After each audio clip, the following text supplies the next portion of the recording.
এটা রাকিব ভাইয়ের visa copy, আর এটা হচ্ছে সৈকত ভাইয়ের ভিসা কপি। দুইজন একই টাইমে ভিসা অ্যাপ্লিকেশন করছেন এবং একই সাথে ভিসা পেয়েছেন। এআইপি আসছে, এআইপিও একই দিন আসছে। ও এআইপি একই দিন আসছে, মোটামুটি 2.5 মাসের মধ্যেই পেয়ে গেছে। যেদিন জানলেন আপনার ভিসা চলে আসছে তখন অনুভূতিটা কেমন ছিল? আমার ওয়াইফ ফোন দিয়ে কাঁদতেছে আর বলতেছে তোমার ভিসা তো হয়ে গেছে। মাশাআল্লাহ। এটা বলে বোঝানোর মতো না, এখান থেকে আপনার ভাষায় বলেন। বলেন। আর যখন শুনলাম যে দুইজনের একসাথে আসছে তখন আরো খুশি ডাবল হয়ে গেছে আসলে। ঠিক তার আগের দিনই আমাদের দুজনেরই মন খারাপ ছিল, হ্যাঁ, কিছু আসতেছে না, আর চারিদিকে এত রিজেকশন। আমরা অনেক বেশি খুশি আবার অনেক বেশি দুঃখ এই জায়গায় যে সবাইকে ছেড়া দূরে যেতে হবে, বাট খুশি এই জায়গায় যে আমার অনেক বছরের চেষ্টার পর এই জায়গায় একটা সাকসেস আসলো। সাকসেস আসছে কারণ এর আগেও তো আপনি ইউএস এর জন্য অ্যাপ্লাই করছিলেন, ভিসা রিজেকশন ছিল, হয়নি। মাঝখানে আমরা বোঝা গেছে 10-15টা এজেন্সিতে গেছি, কথা বলছি তারা নিজেরা কি করবে তারা নিজেরাই জানে না। কথা বলে আমার কাছে এটাই মনে হচ্ছে। এই 2.5 মাসে আমি একটু আগে শুনতেছিলাম যে আপনারা ফেসবুকে অনেক গ্রুপের সাথে আছেন, স্কলার জোন নিয়েও অনেক নেগেটিভ কথাবার্তা হয়, বিভিন্ন ফেসবুক গ্রুপ কথাবার্তা হয় যে কোন এজেন্সি কেমন। সবাই বলে যে স্কলার জন্য এখানে 5 থেকে 6 মাস সময় লাগে বা 7 মাস ঘোরাচ্ছে আমাকে, বাট তো অনেক এজেন্সি দেখছি যে 2 দিন 1 মান্থ সাবমিট করে দিচ্ছে। অথরাইজ এজেন্সি আছে যারা বাল্ক আকারে ভিসা অ্যাপ্লিকেশন করে, পুরা বাল্ক Bulk আকারে রিজেক্ট খাচ্ছে। সেটাই আসলে যেটা হয়, এই গ্রুপগুলাও কিন্তু আমাদেরই পরিচিত অনেক কনসালটেন্সি ফার্মের তাদের নিজস্ব গ্রুপ আছে, তারা দেখেছে নিজেরা গ্রুপ চালায় এবং তাদের কোম্পানিটাকে তারা হাইলাইট করে এবং দেখবেন যে স্কলার জন্য আপনি একটা ভালো কথা বলতেছেন তখন কিন্তু সেইটাকে দেখবেন যে হাইড করে দিচ্ছে অথবা ডিলিট করে দিচ্ছে। আমরা 3-4 মাস আগে একটা স্টুডেন্টের পোস্ট দেখতেছিলাম, তো এজেন্সি অ্যাপ্লাই করছে student visa application tourist visa হিসেবে, রিজেক্ট করে দিছে। এমনও কিছু এজেন্সি বাংলাদেশে আছে আর কি। বলার উদ্দেশ্য হলো এটা যে বি কেয়ারফুল অ্যাবাউট দ্যাট। আপনাদের কিন্তু একটা বিষয় বলি, গ্রুপে এত কিছু দেখবেন কিন্তু স্কলার জন্য রিজেকশন পাওয়া যাবে না। হ্যাঁ, আমি ওটাই চিন্তা করি। কারণ যারা ভিসা রিজেকশন হয় তারা কিন্তু ওই প্রতিষ্ঠানের নাম উল্লেখ করে কিন্তু বলে দেয় যে আমি এই প্রতিষ্ঠান থেকে অ্যাপ্লিকেশন করছি। এই কনফিডেন্স কিন্তু কেউ দেখাইতে পারবে না। দুই একটা ভিসা আমরা বলি না, কারণ 100% ভিসা পৃথিবীর কেউ দিতে পারবে না। অনেক এজেন্সি দেখছি, অনেক অথরাইজ এজেন্সি দেখছি, প্রতিদিন রিজেক্ট হচ্ছে, বাট স্কলার জোন নিয়ে কমপ্লেইনই পাইছি, বাট কোনো মানে ভিসা রিজেকশন হয়েছে এরকম কোনো ট্রেস আসলে আমি দেখি নাই। স্কলার জন্য আরেকটা কমপ্লেন আছে, ডকুমেন্টস এর পেমেন্ট বেশি, ডকুমেন্টেশন চার্জ একটু বেশি। ঠিক আছে, একটা জিনিস ছিল যে আমরা ট্রান্সপারেন্ট ছিলাম যে আসলে এত লাগতেছে কেন, দেখানো হয় যে আসলে সি এভালুয়েশনটা কোথা থেকে করতেছি, এমনকি কোন কোম্পানি থেকে করতেছি এটাও আমাদেরকে বলে দেয়। তো তাদের আইডি নাম্বারও কিন্তু আমরা সবকিছু আমাদের কাছে বলে।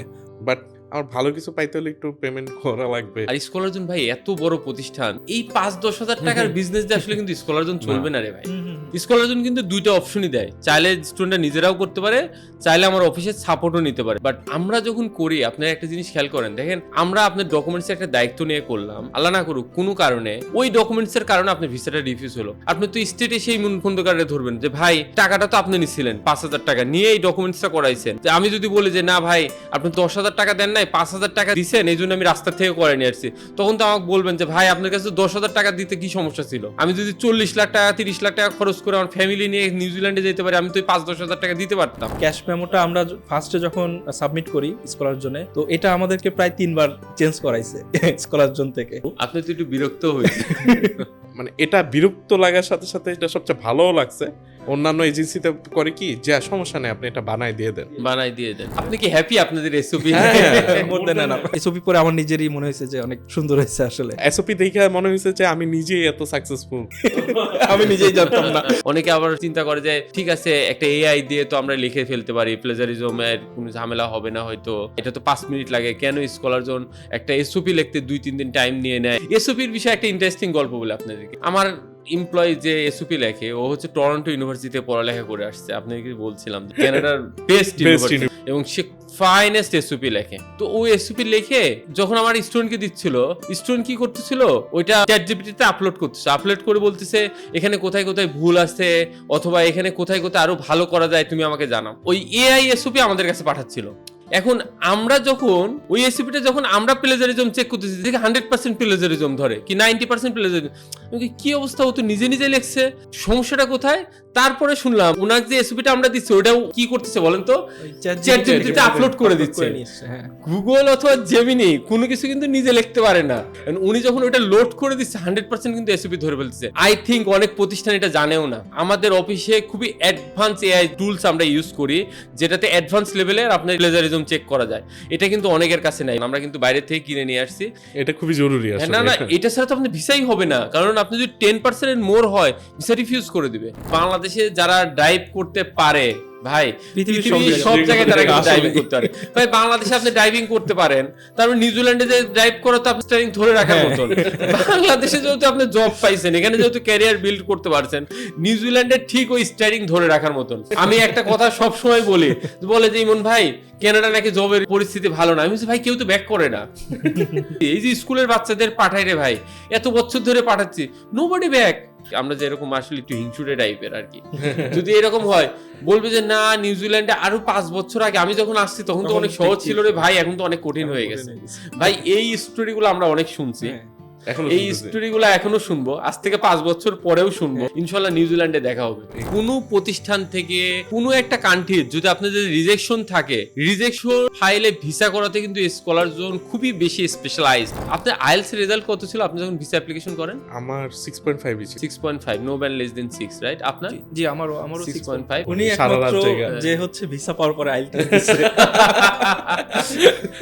আপনি তো $8,500 স্কলারশিপ পাইছেন, আপনি $3,000 স্কলারশিপটা পেয়েছেন। স্কলার জন্য আইএল সেকশন আছে, স্কলার জন্য একাডেমি আপনারা জানেন, ওখানে আমরা পাঠাই স্কলার জন্য একাডেমি। ওটা সাকসেস রেটও অনেক ভালো দেখছি আলহামদুলিল্লাহ ভাই, আপনাদের দোয়া আর কি। স্কলার জন্য একাডেমিটা আমি আসলে বলি আমাদের একটা সাবসিডি প্রতিষ্ঠান, কারণ ওখান থেকে আসলে স্কলার জন্য ইনকাম হয় এটা না, বাট আমাদের যেসব স্টুডেন্টরা আমাদের মাধ্যমে বাইরে যায় আমরা তাদেরকেই বলি ওখানে আইএলটিএস গুলো করতে, এবং স্কোরটা অনেক ভালো থাকে। এবং আমরা ওখানে যারা একদমই নতুন থাকে তাদেরকে 1-to-1 আইএলটিএস করতে দিই, এবং ছোট ছোট ব্যাচ করে আমরা আইএলটিএস গুলা করাই।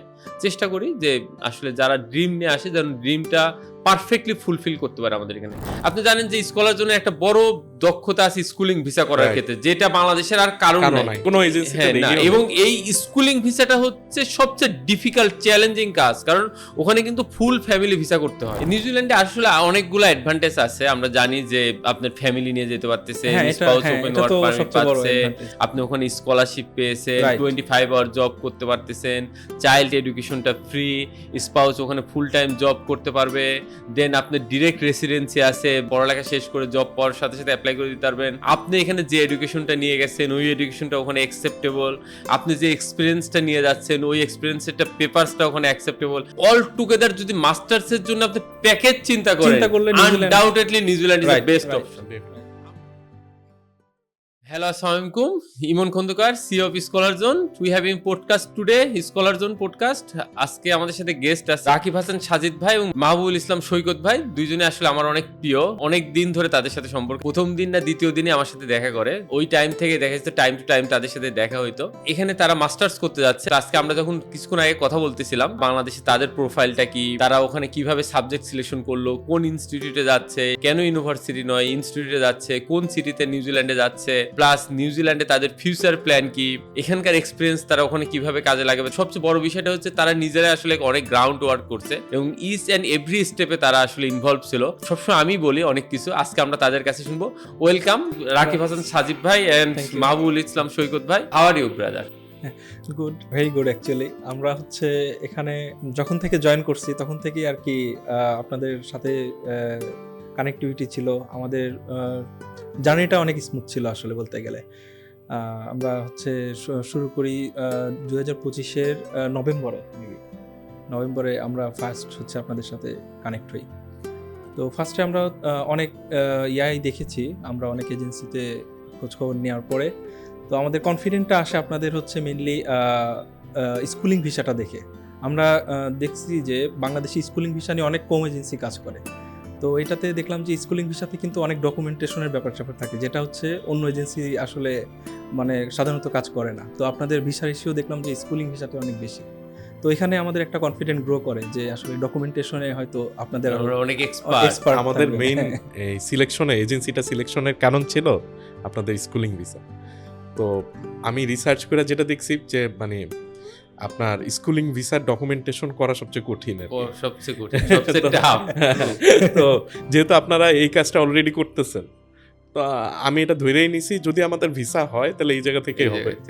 ও দ্যাট ইজ আর স্কুলিং এ আপনারা হয়তো জানেন যে বাংলাদেশে নাম্বার 1 কনসালটেন্সি ফার্ম স্কলার জন্য, এবং স্কুলিং নিয়ে আমরাই প্রথম কাজ শুরু করি, এবং এখনো পর্যন্ত 95 to 98% ভিসা করে যারা গেছে স্কুলিং স্কলার জোন থেকে গেছে। এবং স্কুলিং এ অনেকে ওয়ার্ডটা আসলে প্রপার ভাবে করতে পারে না, এবং স্কুলিং এর টার্গেট মার্কেটটা আসলে ডিফারেন্ট। যারা বাংলাদেশে ভালো ভালো স্কুলে পড়ে, ইংলিশ মিডিয়াম স্কুলে পড়ে, এই ধরনের বাচ্চা কাচ্চারা সাধারণত নিউজিল্যান্ড, কানাডাতে এবং ইউএসএ, অস্ট্রেলিয়াতে বিভিন্ন দেশে আসলে স্কুলিং করতে পড়তে যায়। আপনারা ওইটা দেখে আপনাদের আসলে প্ল্যানিং আসে। আমরা এই পর্যায়ে সৈকত ভাইয়ের কাছে যাব। সৈকত ভাই, আমরা আসলে আড্ডা দেবো আজকে। আড্ডা দিতে দিতে আমরা স্টোরিগুলো স্টুডেন্টকে জানাবো। আপনি প্রথমে আমাদের ফেসবুক পেজটা দেখেন, রাইট? হ্যাঁ, আমি ওই যে প্রথমে আমি আসলে গুগল করি, হ্যাঁ হ্যাঁ, অনেকগুলো এজেন্সি, অথরাইজ এজেন্সির নাম আসে। তো এর আগে দেখা গেলো আমি আমার যদি মানে বাইরে যাওয়ার জার্নিটা শুরু করি যে 2018 থেকে আমি ট্রাই করতেছি আফটার মাই গ্র্যাজুয়েশন। তো এরপর বিভিন্ন কারণে বিভিন্ন ডিলে হয়, বা এই যেমন ইউএসএতে আমার 3বার রিজেকশন হয়েছে। এরপরে কানাডায় যাওয়ার একটা প্ল্যান ছিল, বাট এটা আমি মাঝপথেই ছেড়ে দিই, কারণ ওই টাইমে আমার একটু ফ্যামিলি প্রবলেম ছিল, যার জন্য আমি আর আগাইনি। তো ফাইনালি দেন যখন নিউজিল্যান্ডে একটা ভালো অপরচুনিটি আছে, তো এখানে একবার ট্রাই করা যাক। তো তখন আমি অনেকগুলো এজেন্সি নিয়ে মোটামুটি ঘাটাঘাটি করছি। আমরা 4-5টা এজেন্সিতেও গেছি, আর উনি আমার কলিগ, তো ওনার সাথে একসাথে আমরা প্ল্যান করতেছিলাম যে একসাথে তেলে অ্যাপ্লাই করি। যাওয়ার পরে আমি মোটামুটি 4-5টা এজেন্সিতেই কথা বলছি। বলার পরে দেন সাডেনলি আপনাদের স্কলার জোন সামনে আসলো। যেটা ভালো লাগছে যে এটা আমার যে অফিসটা যে রোডে, আপনাদের গুলশান ব্রাঞ্চটা ওই রোডেই শেষ মাথায় আর কি। তো এটা একটা পজিটিভ দিক। তো আমি চিন্তা করলাম যে যেহেতু কাছাকাছি, এটাতে আগে যাই, দেখি কি অবস্থা। তো আপনাদের গুলশান অফিসটা দেখেও আমার ভালো লাগছে। তো তখন মনে হয় ওই দিন মনে হয় আপনি ছিলেন না আমরা যখন প্রথমবার গিয়েছি, তো সেকেন্ড দিন আপনার সাথে দেখা হয়েছে। তো বাট এর আগে তো গিয়ে দেখি যে আমার একটা ভার্সিটি জুনিয়রই ছিল, তো ও যখন পরিচয় দিল, তো তখন আমি মোটামুটি যে না ঠিক আছে, যেহেতু আমার ভার্সিটির ভালোই হবে, তা আমার বলছে যে ও জেনুইনলি বলছে যে ভাই আপনি অ্যাপ্লাই করেন, তো আমরা তো আছি, আপনি তো টেনশন নেওয়ার কোনো দরকার নেই। তো এটা শুনেই আমি মোটামুটি যে না ঠিক আছে, যেহেতু নিজেদের ভাই ব্রাদারই আছে, তো এখানেই ইয়ে করি। দেন যখন আমি আপনার সাথে কথা বলছি, বাট জব করতে করতে একটা এক্সপিরিয়েন্স হয়েছে, সেটা হলো গিয়া যে মানে কোনো একটা রুমে ঢুকলে বা কারোর সাথে কথা বলে এতটুকু বুঝতে পারি যে মানে সে স্কিলফুল কিনা বা তার নলেজেবল কিনা। তো আপনার সাথে আমার যেদিন প্রথম দেখা হয়েছে সেদিনে আমি বুঝছি যে আপনার নলেজ এগুলো নিয়ে অনেক বেশি। তো যেহেতু আপনি আছেন, রিদিতা আছে, তো আমি আর এই জন্য আর সেকেন্ড কোনো থট ইয়ে করি নাই যে এইখানেই অ্যাপ্লাই করি।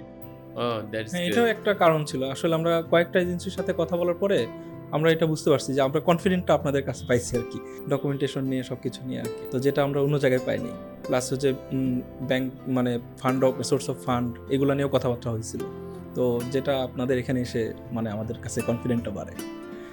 থ্যাংক ইউ ফর চুজিং আস। আমরা এই পর্যায়ে আসলে জানতে চাই, রাকিব ভাই, বাংলাদেশে আপনি কোথা থেকে পড়ালেখা শেষ করছেন? স্কুল, কলেজ, ইউনিভার্সিটি কোনটা ছিল? বাংলাদেশে কি পর্যন্ত পড়ালেখা করছেন? কোন সাবজেক্টে পড়ালেখা করছেন? এবং কোথায় জব করছেন? কতদিন জব করছেন? প্লাস আপনার ইউনিভার্সিটি সিলেকশন অথবা ইনস্টিটিউট সিলেকশন, সাবজেক্ট সিলেকশন কিভাবে করলেন? স্কলার জন্য আপনাকে কিভাবে সহযোগিতা করছে এই বিষয়ে?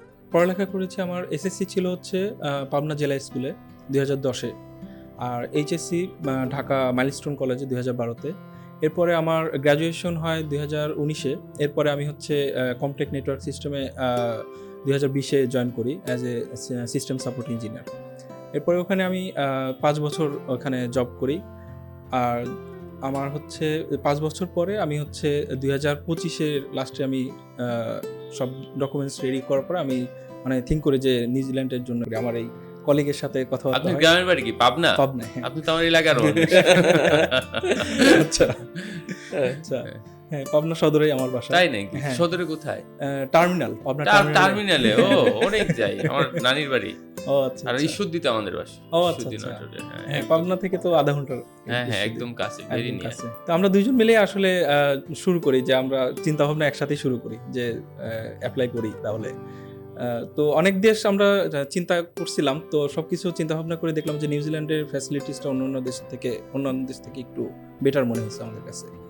তো ওইভাবে আর কি মানে তখন আমরা এজেন্সি ইয়া করার আপনি নিউজিল্যান্ড কান্ট্রিটা কেন চুজ করলেন এবং নিউজিল্যান্ডের এই ইউনিভার্সিটি কেন চুজ করলেন, এই সাবজেক্টটা কেন চুজ করলেন? আচ্ছা, আমাদের মেইন প্রায়োরিটি আপনি ছিল কোন যে ইনস্টিটিউটে যাচ্ছেন নিউজিল্যান্ডের? আমি কোন যাচ্ছি সাবজেক্টে যাচ্ছেন? নিউজিল্যান্ডের future skill academy. Future skill academy, right? Subject হচ্ছে AI integrated IT solutions. AI integrated IT solution, very advance subject, right? হ্যাঁ, আমি ওখানে এমনকি ওখানে $8,500 স্কলারশিপও পাই। Wow, $8,500 scholarship, huge, that's great. তো ওখানে আর কি আমার ইনস্টিটিউট চুজ করার পেছনে একটা কারণ ছিল যে আমার মেইনলি আর কি বাজেটটা একটা ইয়া ছিল। টিউশন ফি কত? টিউশন ফি আমার হচ্ছে টোটাল $33,327।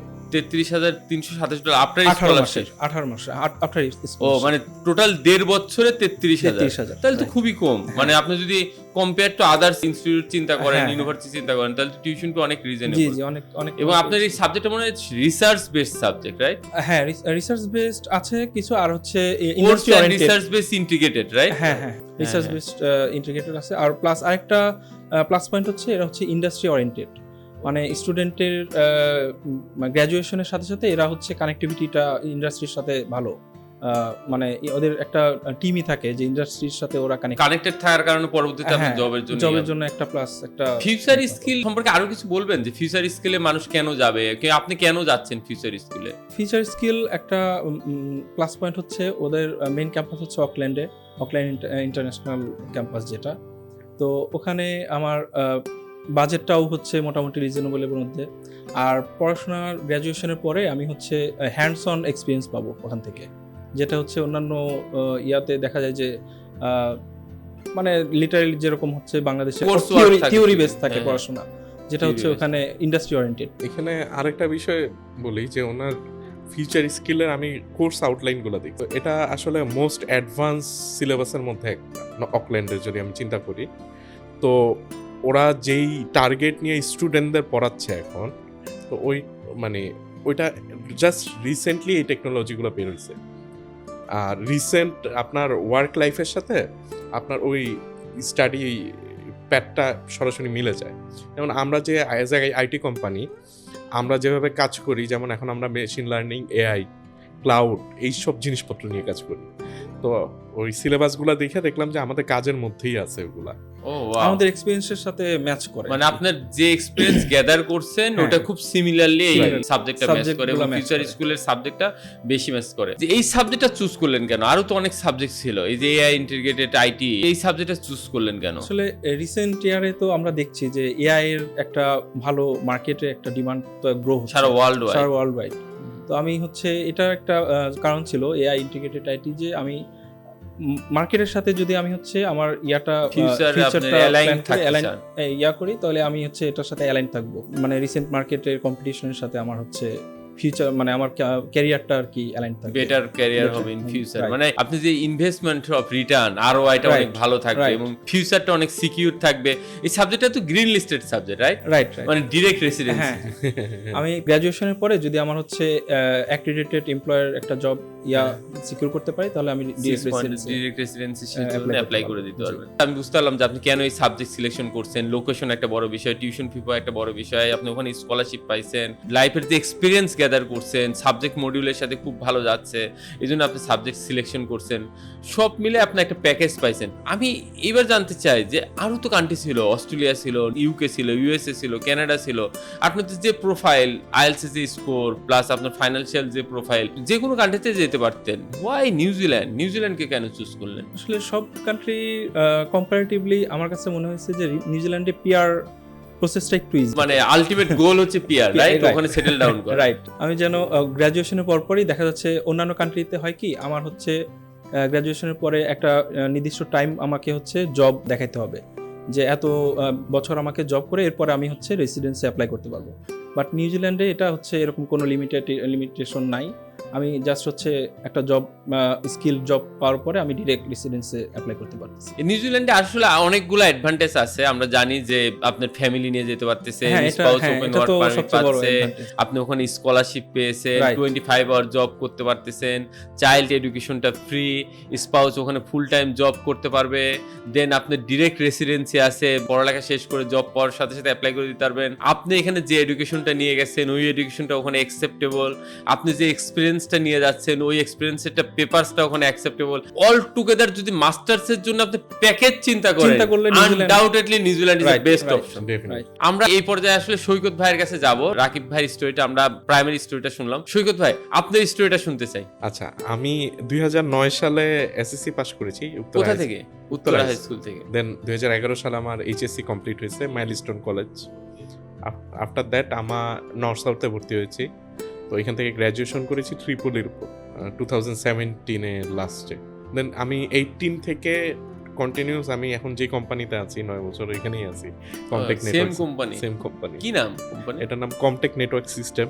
তো এটা হলো গিয়ে পিনাকি গ্রুপের একটা আইটি কোম্পানি আর কি। আমার যা এক্সপিরিয়েন্স মেইনলি গ্যাদার হয়েছে সেটা হলো এই কোম্পানি থেকেই আর কি। এর যে ভিশন, আপনি চিন্তা করলে যে ভিশনটা আসলে 10-15 বছর আগায়, তো ওই অনুযায়ী দেখা গেল যে আমি যখন ভিসা সাবমিট করি তখন আমার কাছে এই ভেন্ডর সার্টিফিকেশন যদি আমি বলি, মানে আইটি রিলেটেড সার্টিফিকেট মোটামুটি 50টার উপরে আছে, যেটা আমার কোর্সের সাথে অ্যালাইন। এআই, এরপর ক্লাউড সিকিউরিটি, এরপর আপনার এই কি বলে সিস্টেম হার্ডওয়্যার। তো ওগুলা সাবমিট করার সময় ওগুলা দেওয়াতে আমার একটা বড় প্রফেশনাল একটা আর কি হয়, যেটা ভিসা অফিসারে ইভালুয়েট করতেও সুবিধা হবে যে আমি এই লাইনেই কাজ মানে করতেছি। আপনার এই সেম এক্সপেরিয়েন্স অ্যালাইন করে হ্যাঁ। আপনার সাবজেক্ট মডিউলের সাথে।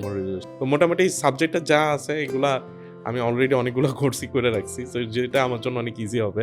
আপনি ইস্টার্ন ইনস্টিটিউট অফ টেকনোলজিতে যাচ্ছেন না, এটা অকল্যান্ডে, রাইট? আপনি এই ইনস্টিটিউটটা কেন বেছে নিলেন এবং কান্ট্রি হিসেবে নিউজিল্যান্ডটা কেন চুজ করলেন? আচ্ছা, এখন ওয়ার্ল্ডের যে অবস্থা, মানে আমি যদি ওয়ার্ল্ড পলিটিক্সের কথা চিন্তা করি, সবগুলা দেশই একজন আরেকজনের সাথে খুব মারামারি কাটাকাটি অবস্থা। মিডল ইস্টে সেম, আপনি ইউএসএ তে যদি দেখেন যে যিনি প্রেসিডেন্ট আছে উনি একটু এগ্রেসিভ, কানাডাতেও সেম, ঠিক আছে। অস্ট্রেলিয়াতেও দেখলাম যে রিসেন্টলি ইমিগ্রেন্টদের উপর অনেক সেফটি এন্ড সিকিউরিটিটা খুব Right. ভালো নিউজিল্যান্ডে, right?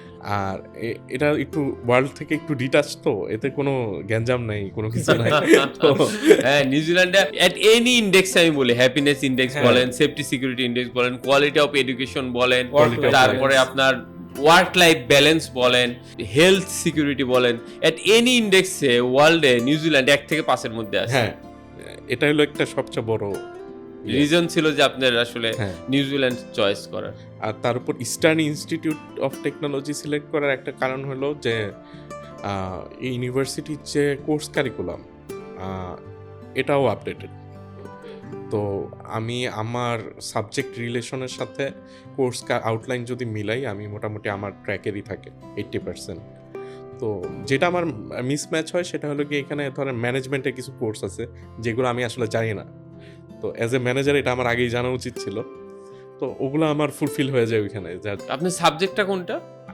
MSc in IT, masters in IT, right? Information technology, right? এটা তো একটা গ্রিন লিস্টেড সাবজেক্ট না, Right. Direct residency subject. আসলে আমরা যেটা জানতে পারতেছি যে উনি eastern institute of technology choose করার ওয়ান অফ দ্য রিজন, সেটা একটা গভর্নমেন্ট ইনস্টিটিউট। এটা একদম অকল্যান্ডের প্রাণকেন্দ্রে অবস্থিত। অকল্যান্ডে ওই এরিয়াটা আসলে অনেক পপুলেটেড, যদিও নিউজিল্যান্ডের মানুষ অনেক কম। তো আপনি কি কোনো স্কলারশিপ পেয়েছেন? হ্যাঁ, আমি স্কলারশিপ পেয়েছি $3,000। $3,000, কংগ্রেচুলেশন। আপনার টিউশন ফি কত? আমার টিউশন ফি ইয়ারলি হলো $26,000। তো $26,000। আফটার টিউশন ফি আমার কোর্সটা হলো 2 বছর, তো টোটাল হবে কত, $52,000। আমরা জানতে পারলাম আপনি কান্ট্রি সিলেকশন কেন করছেন, ইউনিভার্সিটি সিলেকশন কেন করছেন, সাবজেক্ট সিলেকশন কিভাবে করছেন, স্কলার জন্য আপনার টোটাল প্রোফাইলটা অ্যাসেসমেন্ট করে আপনার রেজাল্ট, এসএসএস রেজাল্ট, আপনার লাস্ট আন্ডারগ্রেডের রেজাল্ট, আপনার জব এক্সপিরিয়েন্স, আপনার কি ধরনের জব করছেন, কি টাইপসের জব করছেন, এটার সাথে কোন ইউনিভার্সিটি সবচেয়ে বেশি ম্যাচিং করে, ইনস্টিটিউটের কোন সাবজেক্টে সবচেয়ে বেশি ম্যাচিং করে, ওই সাবজেক্টের যে মডিউলগুলো আছে সেটার সাথে এক্সপিরিয়েন্স অ্যালাইন করে কিনা, সবকিছু মিলে স্কলার জন আপনাকে সাজেস্ট করছিল এই সাবজেক্টগুলো আপনাদের জন্য বেস্ট হবে। তারপর আপনারা নিজেরাও অনেক রিসার্চ করছেন। রাইট। জি। আচ্ছা, এখানে একটা ইন্টারেস্টিং ব্যাপার আছে। তো প্রথমে আমরা কনফিউজ ছিলাম আসলে কে দাঁড়াবে। আমি দাঁড়াবো না আমার স্পাউস। তো এইদিকে এই হৃদিতা ছিল এই টাইমে। তো হৃদিতা আপু যে আমাদের ফাইলগুলো অ্যাসেসমেন্ট করার পরে উনি বলতেছে যে আপনি দাঁড়ান। আমার সাপোর্টিংয়ে 1000টার মতো ডকুমেন্ট আছে, অনেকগুলো সার্টিফিকেশন আছে, জব এক্সপিরিয়েন্স আছে ভালো। আমার ওয়াইফেরও আছে রানিং জব এক্সপিরিয়েন্স, বাট আমার আপনার প্রোফাইল মোর রিচ হ্যাঁ। ছিল, রাইট? হ্যাঁ। তো বাট আমার ওয়াইফের রেজাল্ট আমার থেকে অনেক ভালো অনেক ছিল। ভালো। এটা নিয়ে আমি একটু কনফিউজ ছিলাম। তো পরে বললো যে না আপনি দাঁড়ান, ভিসা পর্যন্ত গেলে ভিসা হয়ে যাবে। মানে আমরা সো কনফিডেন্স ছিল। হ্যাঁ, আর এটা ভাল লাগে আসলে আপনার কাউন্সিলর যিনি ছিল ওই টাইমে আমার চেয়ে বেশি কনফিডেন্স আমার উপর হলো ওনারই ছিল। তো না ইউনিভার্সিটির বড় ভাই তো। তো আমার মানে যেটা হচ্ছিল যে প্রতি পদে পদে আমি আটকায় যাচ্ছিলাম। যেমন আমার অফার লেটার আসতে লেট হচ্ছিল, আচ্ছা লেটে পাইছি ওটাও সমস্যা নাই। দেন ফাইনালি যখন অ্যাপ্লাই করতে করতে আমার IELTS এর মেয়াদ শেষ হয়ে গেছে। তো এই লাস্ট 2 দিন আগে আবার অনেক কষ্ট করে উনি সারা রাত একমাত্র জায়গা যে হচ্ছে ভিসা পাওয়ার পরে IELTS আলহামদুলিল্লাহ 6.5 এবারও আসছে, বেঁচে গেছি। সমস্যা হয়তো না, ভিসা হয়ে গেছিল সমস্যা, বাট ইউনিভার্সিটি যেহেতু আপডেট রাখতে চাই ওটা, এবার কনফিডেন্স লেভেলটা আরো বেটার ছিল। কিন্তু এবার আমার এক্সামটা খারাপ হয়েছিল, বাট না ওই যে আপনি তো এটা সাডেনলি দিচ্ছেন, এর আগে তো দিছিলেন আপনার কম্পিউটার ডেলিভারি এক্সাম দিছেন, এইবার এর আগে তো রিটেন মানে সিট এক্সাম দিচ্ছেন, এই কারণে দেখা যাচ্ছে একটু ইয়ে হয়েছে, বাট ইটস ওকে। কম্পিউটার নিয়ে তো আপনার কোনো ইস্যু নাই, এটা তো আপনার জন্য আরো ফ্যামিলিয়ার, মোর ফ্যামিলিয়ার। তো যেটা হচ্ছে যে ওইটার যে UI মানে সিস্টেমটা, তো আমি মকও দেই নাই, তো সময় পাই নাই অফিসের জন্য, আমি সরাসরি এক্সাম হলে গিয়ে বসে পড়ছি। আমরা জানতে পারলাম যে আসলে আপনারা কিভাবে সাবজেক্ট সিলেকশন করছেন, আমাদের অফিসে আসছেন, আপনার ওয়াইফ এবং আপনার মধ্যে একটা কনফিউশন ছিল, বাট অফিস অনেক কনফিডেন্স শো করছে। একটা জিনিস আপনারা সবসময় আমরা জানি যে একটা সময়ের পরে ইউনিভার্সিটি লাইফ থেকে জব লাইফে চলে আসেন, তখন কিন্তু আপনার এক্সপিরিয়েন্স অনেক বেশি ম্যাটার করে। দেন আপনি কোন সাবজেক্টে পড়ছেন, অথবা রেজাল্ট ভালো খারাপ থাকলেও কিন্তু এই জায়গায় কিন্তু দেখেন আপনারা আমাদের কিন্তু একটা অনেক বড় কনফিডেন্স শো করছে, এই কারণে আপনি কিন্তু ডিসিশন নিতে ইজি হয়েছে যে না আমি অ্যাপ্লিকেশন করলে যেহেতু আমার সাবজেক্ট আমার জবের সাথে বেশি অ্যালাইন করে, এই জন্য আমি বেটার পারফরমেন্স পাবো, এবং রেজাল্টটা কিন্তু আমরা দিন শেষে দেখতে পাচ্ছি আপনাদের আলহামদুলিল্লাহ খুবই সুন্দরভাবে আপনার সাকসেস স্টোরিটা নিয়ে আজকে আমরা কথা বলতে পারতেছি। আমরা আসলে কথাবার্তা বলতেছি, আসলে যারা আজকের পডকাস্টটা আপনারা শুনতেছেন তাদের জন্য এটা খুবই হেল্পফুল হবে। আমরা সবসময় চাই জেনুইন বিষয়গুলো তুলে নিয়ে আসতে। আমরা এই পর্যায়ে কথা বলবো যে আপনারা জানেন যে নিউজিল্যান্ডে পড়ালেখার ক্ষেত্রে স্কলারশিপ অনেক বড় একটা বিষয়, টিউশন ফি অনেক বড় একটা বিষয়। এটা নিয়ে আমরা জানতে পারলাম যে আপনার টিউশন ফি কি পরিমাণ পেমেন্ট করছেন, স্কলারশিপ দিচ্ছেন। সবচেয়ে চ্যালেঞ্জিং পার্ট নিউজিল্যান্ডে যাওয়ার ক্ষেত্রে ডকুমেন্টস। আপনারা জানেন যে নিউজিল্যান্ডের ভিসা ডকুমেন্টসের উপর হয়, আর নিউজিল্যান্ডের ভিসা অ্যাপ্লিকেশনটা একটা ডিটেল ওরিয়েন্টেড। আমরা আপনাদের এই যে ব্যাংক ব্যালেন্স, আপনাদের ডকুমেন্টসের ক্ষেত্রে আপনাদের পার্সোনাল প্রোফাইল, রেগুলার ইনকাম, আপনারা কোথায় জব করেন অথবা কোথায় বিজনেস করেন, রেগুলার ইনকাম দেখানো, অথবা রেন্ট থাকলে রেন্টাল ইনকাম দেখানো, এইগুলার আপনার ফান্ড দেখানো, একটা অ্যামাউন্ট অফ ফান্ড দেখাতে হয় যেটা আপনার টিউশন ফি প্লাস আপনার লিভিং কস্ট প্লাস ট্রান্সপোর্ট এটা কাভার করতে হয়। আপনার সাথে যদি স্পাউস এবং বাচ্চারা যায় সেটাও কাভার করতে হয়। এবং এই যে এই ফান্ডটা সবচেয়ে গুরুত্বপূর্ণ হচ্ছে অথেন্টিক সোর্স অফ ফান্ড দেখানো, যেটা আসলে ভিসা অফিসার ট্রাস্ট করবে। নিউজিল্যান্ডে আমি জাস্ট স্পেসিফিক ভাবে জানতে চাই এই ডকুমেন্টস পার্টটা, আপনাদের প্রোফাইলটা জানতে চাই। আগে আমি আকিব ভাইয়ের কাছে আসবো, তারপর সৈকত ভাইয়ের কাছে যাব। এই ডকুমেন্টস পার্টে আপনার ডকুমেন্টসটা কি কি ছিল, আপনার পার্সোনাল জব থেকে শুরু করে আমি ডকুমেন্ট সোর্স অফ ফান্ড কিভাবে দেখিয়েছেন, এবং স্কলার জোন এখানে আপনাকে কিভাবে সহযোগিতা করছেন। নিউজিল্যান্ডে একটা বড় বিষয় ডকুমেন্টস। আসলে নিউজিল্যান্ডে অন্যান্য কান্ট্রি থেকে আমার মনে হয় যে ডকুমেন্টস অনেক বেশি ইম্পর্টেন্স দেয়, আর অনেক ডকুমেন্টস লাগেও এখানে। তো এখানে আমাদের হচ্ছে আমি আমার স্পন্সর দেখাইছি আমার বাবাকে, ওনার বিজনেস দেখাইছি, প্লাস হচ্ছে আমার হচ্ছে যেই ফান্ডটা দেখানো হয়েছে, এটার সোর্স অফ ফান্ডটা অনেক বড় বিষয়, যেটা হচ্ছে প্রায় RFI আসে। আমি দেখি যে মেইন RFIটাই ওরা ফার্স্টে চায় যে সোর্স অফ ফান্ডটা কি। তো এই জায়গাটাতে আমি হচ্ছে স্কলার জোন থেকে অনেক বড় একটা হেল্প পাই, কারণ আমার বাবা বিজনেস যেটা করতেছে যেটা হচ্ছে এনাফ ছিল না যেটা দেখানোর জন্য, বাট সোর্স অফ ফান্ডের একটা আমি হেল্প পাই যে কিভাবে ডকুমেন্টটা সাজালে পরে আমি হচ্ছে এটা মানে ভ্যালিড হবে আর কি। তো এই জায়গাটা আমি হচ্ছে সোর্স অফ ফান্ডের বিষয়টা ছিল। আবার হচ্ছে আমার যে জবের ডকুমেন্টস কি কি লাগবে এগুলো হচ্ছে আমি তো অত আইডিয়া ছিল না আমার যে এত কিছু লাগে। দেখা যায় যে স্টেটমেন্ট, সলভেন্সি প্লাস হচ্ছে পে স্লিপ, অনেক কিছু যেটা অন্যান্য কান্ট্রিতে হয়তো এত কিছু লাগে না, বাট এখান থেকে আমরা মানে একটা একটা করে আমাদেরকে রিকোয়ারমেন্ট দিচ্ছিল যে এটা সব কিছুই লাগবে, যেটা আমাদের কাছে মনে হয়েছিল যে এটা ইম্পর্টেন্ট না, দিলেও হয় না দিলেও হয়, বাট বাই দা বুক, হ্যাঁ একদম উনি বুকের বাইরে কখনোই যাবে না, মানে চাইছে মানে ওটা লাগবে। তো সফট কপিও দিতে হয়েছে, প্লাস হার্ড কপি অনেক মানে কেয়ারফুলি আর কি হ্যান্ডেল করছে এই জিনিসগুলা। এটা একটা ভালো একটা মানে কনফিডেন্ট পাইছি এখান থেকে। কারণ আমি একটু আগে আপনি একটা কথা বলতেছিলাম যে একটা কিউআর কোডও যদি মিসম্যাচ হয় আপনি কিন্তু নিউজিল্যান্ডের ভিসাতে কিন্তু চ্যালেঞ্জ ফেস করতে হয়, রাইট? নিউজিল্যান্ডে একটা বিষয় খুব ভালো, ধরেন ভালোটা বলতে হচ্ছে নিউজিল্যান্ডে দেখা যাচ্ছে কোনো ডকুমেন্টস যদি ওদের মতো মনে হচ্ছে না যেটা ওরা চাচ্ছে, যদি ডকুমেন্টস অল টুগেদার সব ঠিক থাকে তাহলে কিন্তু ওরা ডকুমেন্টস রিকোয়ারমেন্ট পাঠায়, কিংবা ওরা এক্সপ্লেনেশন বলতে বলে যে তুমি এই ডকুমেন্টসটা দিছো, এটা আসলে এক্সপ্লেন করো কেন তুমি এই ডকুমেন্টসটা প্রোভাইড করছো। নিউজিল্যান্ডে এই যে আপনি যেটা বলতেছিলেন আপনার রেগুলার ইনকাম হয়তো মিসম্যাচ ছিল, অফিস আপনাকে এখানে সহযোগিতা করছে, কিভাবে আপনি রেগুলার ইনকামটা নিউজিল্যান্ডের ডিমান্ড অনুযায়ী দেখাইতে পারেন, কিভাবে আপনার সোর্স অফ ফান্ডটা নিউজিল্যান্ডের ডিমান্ড অনুযায়ী শো করতে পারেন, নিউজিল্যান্ড কি চায় এবং আপনার কোথায় গ্যাপ আছে, গ্যাপটা কিভাবে আপনি জেনুইনলি ফুলফিল করবেন। অনেক সময় দেখা যায় আমরা ম্যাক্সিমাম ক্ষেত্রে বাংলাদেশে অনেক সময় দেখা যায় বিজনেস করলে ক্যাশ ট্রানজেকশন গুলো অনেক করি, ক্যাশ ট্রানজেকশনের ডকুমেন্টস গুলো কিভাবে দেখাবেন, ওইটা কিভাবে ব্যাংকে ট্রানজেকশন করবেন, ব্যাংকে একটা ট্রানজেকশন করলে ওই ট্রানজেকশনের এক্সপ্লেনেশনটা কিভাবে দিবেন, ওই যে আপনার ডকুমেন্টসটা দেখাচ্ছেন ওটা সোর্স অফ ফান্ডটা কিভাবে। কোশ্চেন হচ্ছে ভ্যালিড এন্ড অথেন্টিক হইতে হবে। আপনারা জানেন যে স্কলার জোনের ভিসার ইস্যু আমি সবসময় বলি 95% এন্ড অ্যাবভ, রিজন কিন্তু এটা। ক্যাশ মেমোটা আমরা ফার্স্টে যখন সাবমিট করি এই স্কলার জোনে, তো এটা আমাদেরকে প্রায় 3 বার চেঞ্জ করাইছে স্কলার জোন থেকে। আপনি তো একটু বিরক্ত হয়েছে সেটাই আমরা এটাই বলতেছি যে এত কেন হইতে হবে, দিলেই তো হয়।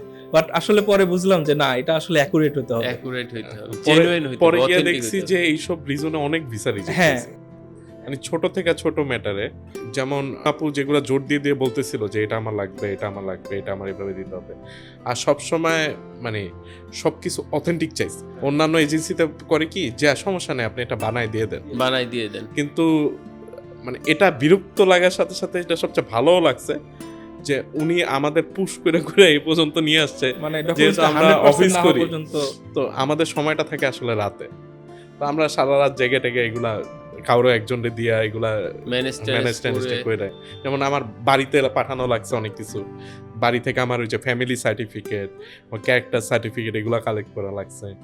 তো হ্যাঁ, মানে আমি যেটা ফিল করছি যে ডকুমেন্টেশনে এখানে কোনো গ্যাপ নেই, কারণ আমি যদি আমার নিজের ডকুমেন্টও দেখি আমার 1000টা মিস্টেক আছে। আমার আব্বুর সাথে আমার নামের মিসম্যাচ, ঠিক আছে, এরপরে আমার ফ্যামিলি মেম্বারদের সাথে আমার আব্বুর নামের মিসম্যাচ। তো এগুলো সবকিছু গুছায় একটা সাইজে আই না, এটা কিভাবে সাইজে আনবে, ওই জায়গায় স্কলার জোন আসলে মানে এটা বিউটিফুল ওয়ার্ক আসলে। ও এখানে আপনার স্কলার জোনকে 10 আউট অফ 10 থ্যাংক ইউ। আসলে যেটা হয় আমরা জানি যে দেখেন এটা কিন্তু একটা জার্নি। আমি সবসময় একটা কথা বলি, যখন একটা আমাদের কাছে একটা স্টুডেন্ট আসে, এটা কিন্তু একটা তার ড্রিম নিয়ে আসে, তার টাইম ইনভেস্ট করে, মানি ইনভেস্ট করে, তার লাইফের একটা ড্রিম, তার লাইফের একটা অনেক বড় টার্নিং পয়েন্ট কিন্তু এটা। এই এমপ্যাথিটা কিন্তু আমাদের মাঝে আছে এবং আমরা কিন্তু ফিল করি যে আমি যদি ওখানে থাকতাম ভিসাটা অ্যাপ্লিকেশন করতাম কি করতাম, আমার ভাই যদি ওখানে থাকতো ভিসাটা অ্যাপ্লিকেশন করতো। এখন একজন র ক্লায়েন্ট যারা আমাদের কাছে আসে, আপনার স্টুডেন্টরা যারা আমাদের কাছে আসেন, তখন কিন্তু তারা আসলে আন্ডারস্ট্যান্ডিং এর যা যা ডকুমেন্টস আছে, আপনি একটা ডকুমেন্টস দিচ্ছেন, আপনি ফিল করছেন ভাই এটাই তো আমার অথেন্টিক ডকুমেন্টস, এটা দিয়ে দিলেই তো হয়। কিন্তু অথেন্টিক সাথে কিন্তু প্রেজেন্টেবল হইতে হবে, কারণ আপনি যে নিউজিল্যান্ডে ভিসা অফিসারের কাছে দিচ্ছেন তার কাছেও তো এটা অথেন্টিক প্লাস প্রেজেন্টেবল লাগতে হবে, এবং ওইটার কিন্তু একটা ফরম্যাট আছে। এবং যেহেতু আমরা লং টাইম অলমোস্ট 15 ইয়ার্স ধরে কাজ করে যাচ্ছি, আমরা কিন্তু জানি যে কিভাবে একটা অথেন্টিক ডকুমেন্টসকে প্রেজেন্টেবল করা যায়। আপনি এই জন্যই যেটা বলতেছিলেন, অনেক ছোট ছোট প্রতিষ্ঠান অথবা অনেক এজেন্সি আছে, দেখা যায় যে তারা অনেক অথেন্টিক ডকুমেন্টস আছে কিন্তু দিয়ে দিচ্ছে বাট প্রেজেন্টেবল করে দেয় না, দেখা যায় ভিসাটা কিন্তু ড্রপ করে দিচ্ছে। তো আমরা ভিসা পাইছি এই টাইমে, এক একটা স্টুডেন্টের ভিসা পাইতে লাগছে 3.5 মাস, মোটামুটি 2.5 মাসের মধ্যেই পেয়ে গেছে। আর আমাদের ভিসা অফিসার যখন ওই যে আরএফআই রিকোয়েস্ট করছে, এর 1 সপ্তাহের মধ্যে আমাদের ভিসাগুলো দিয়ে দিছে, এআইপি দিয়ে দিছে। আর এআইপি দেওয়ার পরে তখন ভিসা আসতে একটু আরো 1 সপ্তাহের মতো লাগছে, আরো 1 সপ্তাহ টাইম লাগছে টিউশন ফি ডিপোজিট করার পরে। বাট হ্যাঁ, আমি যেটা বুঝছি যে যেহেতু আমাদের ডকুমেন্ট গুছানো ছিল, তো ভিসা অফিসারের এটা অ্যাসেস করতে অনেক সুবিধা হয়েছে, কনফিডেন্স পাই। তো এই জন্য এই ফাইলগুলো হয়তো আগে ধরে ওরা আগেই ছেড়ে দিছে, তাও দুজনের একসাথে। ও আপনি তো ইন্টারেস্টিং ছিল, দুইজন একই টাইম ভিসা অ্যাপ্লিকেশন করছেন এবং একই সাথে ভিসা পেয়েছেন। এআইপি আসছে, এআইপিও একই দিন আসছে। ও এআইপি একই দিন আসছে। ও দ্যাটস গ্রেট, মানে জয়েন্ট হ্যাপিনেস, রাইট? আসলে জয়েন্ট ভিক্টোরি আমরা বলতে পারি। তো আমরা আপনাদের যেটা জানতে চাচ্ছিলাম, ডকুমেন্টস নিয়ে আপনারা আসলে ২.৫ মাস ওয়েট করছেন। আমাদের এই টাইমে আসলে অনেক একটা পেনিক টাইম তৈরি হয়। কারণ একটা টাইম বিইং আমরা ডকুমেন্টস রেডি করি। যে এই গল্পটা আসলে ডিফারেন্ট। একটা জার্নির মধ্যে দিয়ে আমরা যাই ৩ মাস, ৪ মাস, ৫ মাস ওয়েট করি। ভিসা সাবমিট করার পরে ওই টাইমটা আসলে আমাদের অনেক মানে waiting time always long time then different টাইমের মধ্যে। এই ২.৫ মাসে আপনাদের আসলে অনেক ধরনের অনেকে প্যানিক তৈরি করে, অনেকে আসলে ওভার থিংকিং করে, অনেকে আসলে দুশ্চিন্তা করে। এই ২.৫ মাসে আমি আপনাদের একটু আগে শুনতেছিলাম যে আপনারা ফেসবুকে অনেক গ্রুপের সাথে এনলিস্টেড আছেন, স্কলার জোন নিয়েও অনেক নেগেটিভ কথাবার্তা হয়, হ্যাঁ অনেক পজিটিভও হয়। কি ধরনের কমেন্টস গুলা স্টুডেন্টে বেশি আসে, কি ধরনের কারণে ফাইল রিজেকশন গুলা বেশি হয়, এবং ওদের সাথে যেহেতু আপনাদের ভিসাটা হয়েছে, ওদের সাথে স্কলার জোনের পার্থক্য কি, ওদের ডকুমেন্টস গুলোর কারণে ভিসা রিজেকশন হয়েছে, কি ধরনের ডকুমেন্টস এর কারণে ভিসা রিজেকশন হয়েছে, এবং আপনাদের যে সাকসেস হয়েছে কি ধরনের ডকুমেন্টস এর কারণে আপনাদের ভিসাটা সাকসেস হয়েছে আপনাদের কাছে মনে হয়। আমি আগে সৈকত ভাইয়ের কাছে আসবো, তারপর আকিব ভাইয়ের কাছে আসবো। আমি তো অনেকদিন ধরে এইসব গ্রুপে অ্যানালাইসিস করে যেটা দেখছি আমি, তো ভিসাটা ডিপেন্ড করে আসলে ডকুমেন্টেশন আর স্টুডেন্টের প্রোফাইল। তো রিজেকশনগুলোর কারণ বলি, স্টুডেন্টদের মেইন রিজেকশনগুলোর কারণ হলো কি, প্রথমে কোন এজেন্সি অ্যাপ্লাই করছে বাট ওই এজেন্সি ক্লেম করতেছে ও নিজে স্টুডেন্ট। তো এটা এই একটা কারণে আমি দেখছি যে 15 থেকে 20টা ভিসার মতো এমনি রিজেক্ট হয়ে গেছে, কারণ ভিসা অফিসারের কাছে মনে হয়েছে যে মিস ইনফরমেশন দিছে, এটা জেনুইন না বা মিথ্যা কথা বলতেছে। তো আমি যেটা দেখছি আর কি, আমার পার্সোনাল এক্সপিরিয়েন্স থেকে যেটা বলবো যে এজেন্সি ডিক্লারেশন ফর্মটা দেয় নাই, রাইট, বা ওই যে ওখানে একটা টিক মার্কের অপশন থাকে, হ্যাঁ যে আপনি কি এজেন্সি না এজেন্ট। তো এই একটা কারণ ধরে ওরা জেনুইন স্টুডেন্ট মনে না করে ওরা রিজেক্ট করে দিছে। এরপরে আরো দেখছি আরো কিছু কারণ আছে, যেমন সোর্স অফ ফান্ড, ঠিক আছে, বা যেই জব এক্সপিরিয়েন্স দিছে যে এটা ফেক, এটা এম্বাসির কাছে মনে হয়েছে। আরো আদার যে ডকুমেন্টেশন গুলো আছে, আমি আরেকজনের দেখছি যে ও সবই দিছে, কিন্তু এম্বাসি রিজন দিছে যে তার যে জব হিস্টোরি বা প্রিভিয়াস হিস্টোরি দিছে এটা তার কাছে জেনুইন মনে হয়নি। এরপরে আরেকজনকে রিজেক্ট করে দিছে যে প্রাইমারি কারণ হিসাবে যে এই সে যে ইভেন গ্যাপ এক্সপ্লেনেশনও দেয়নি, মানে গ্যাপ এক্সপ্লেনেশনটা দেয়নি, তোর কাছে কোনো আরএফআই না চায় সরাসরি রিজেক্ট করে দিত। এটা প্রাইমারি কারণ, বাট এর এগেনস্টে আরো 4-5টা কারণ ছিল।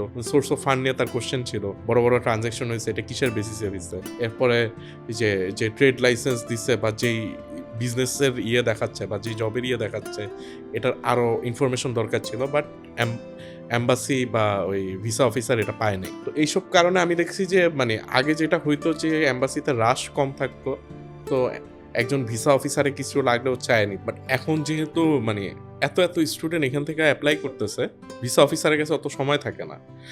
যেই ফাইল মনে হয় যে দিবে, যে তাদের আপ টু দ্য মার্ক ওই ফাইলে ভিসা দেয়, আর যেগুলো দেয় না ওগুলা রিজেক্ট করেই দিয়ে দেয়, আর চায় না। তো মানে এইসব রিজনে দেখছি যে মানে ম্যাক্সিমাম ভিসা রিজেক্ট হয়। আর আপনার ফেসবুকে যদি স্কলার জোন নিয়ে কেউ কোনো পোস্ট করে, তো তখন দেখছি যে অনেকের একটা থাকে যে এখানে 5 থেকে 6 মাস সময় লাগে বা 7 মাস ঘোরাচ্ছে আমাকে, বাট ভিসা সাবমিশন করতে পারে নাই। তো আমি যদি দেখি যে হ্যাঁ আমাদেরও সময় লাগছে মোটামুটি 3-4 মাস, আমার কাছে যেটা ভালো লাগছে যে রাশে না গিয়া মানে যতক্ষণ পর্যন্ত আমার ডকুমেন্টেশন ঠিক হয় নাই ততক্ষণ পর্যন্ত ভিসা অ্যাপ্লিকেশন হয়নি। দেখা গেল যে এই নানান ধরনের ব্যাকএন্ডে ডকুমেন্ট ওয়ার্ক থাকে একটা ফাইল সাজানোর জন্য, যেটা আমি বুঝি আর কি।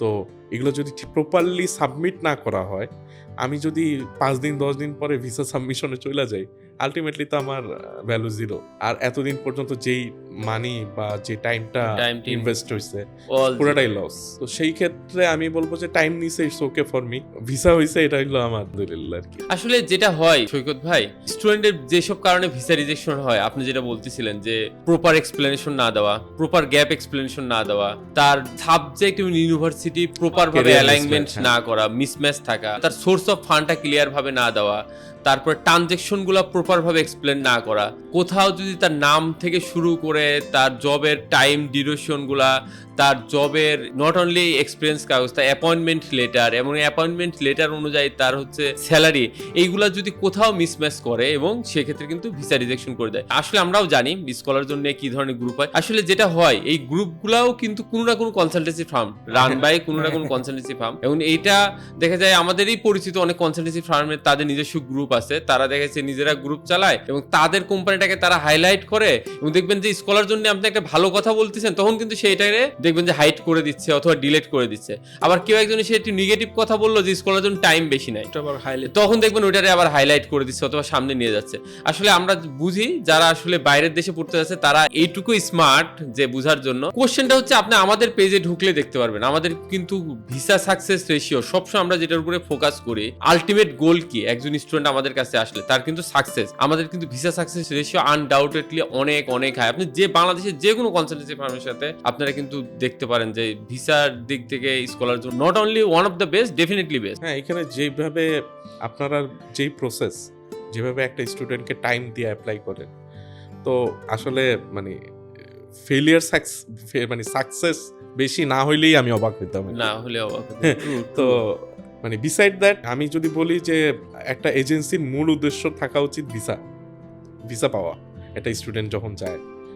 তো আমি বলি আপনারা এই দিকটায় ফোকাস, এবং আপনারা ঠিক জায়গায় focus. Thank you so much. Authorize unauthorize বিষয়টা বলি, স্কলার জোন কিন্তু নিউজিল্যান্ডে সর্বোচ্চ ইনস্টিটিউটের অথরাইজড এজেন্ট। কারণ নিউজিল্যান্ডে দেখেন এতগুলা গভর্নমেন্ট স্কুল আছে, সবগুলার বাংলাদেশে একমাত্র অথরাইজড এজেন্ট কিন্তু স্কলার জোন। বাট বাংলাদেশের কোনো এজেন্সি সবগুলা ইউনিভার্সিটি অথবা সবগুলা ইনস্টিটিউট অথরাইজড এজেন্ট না।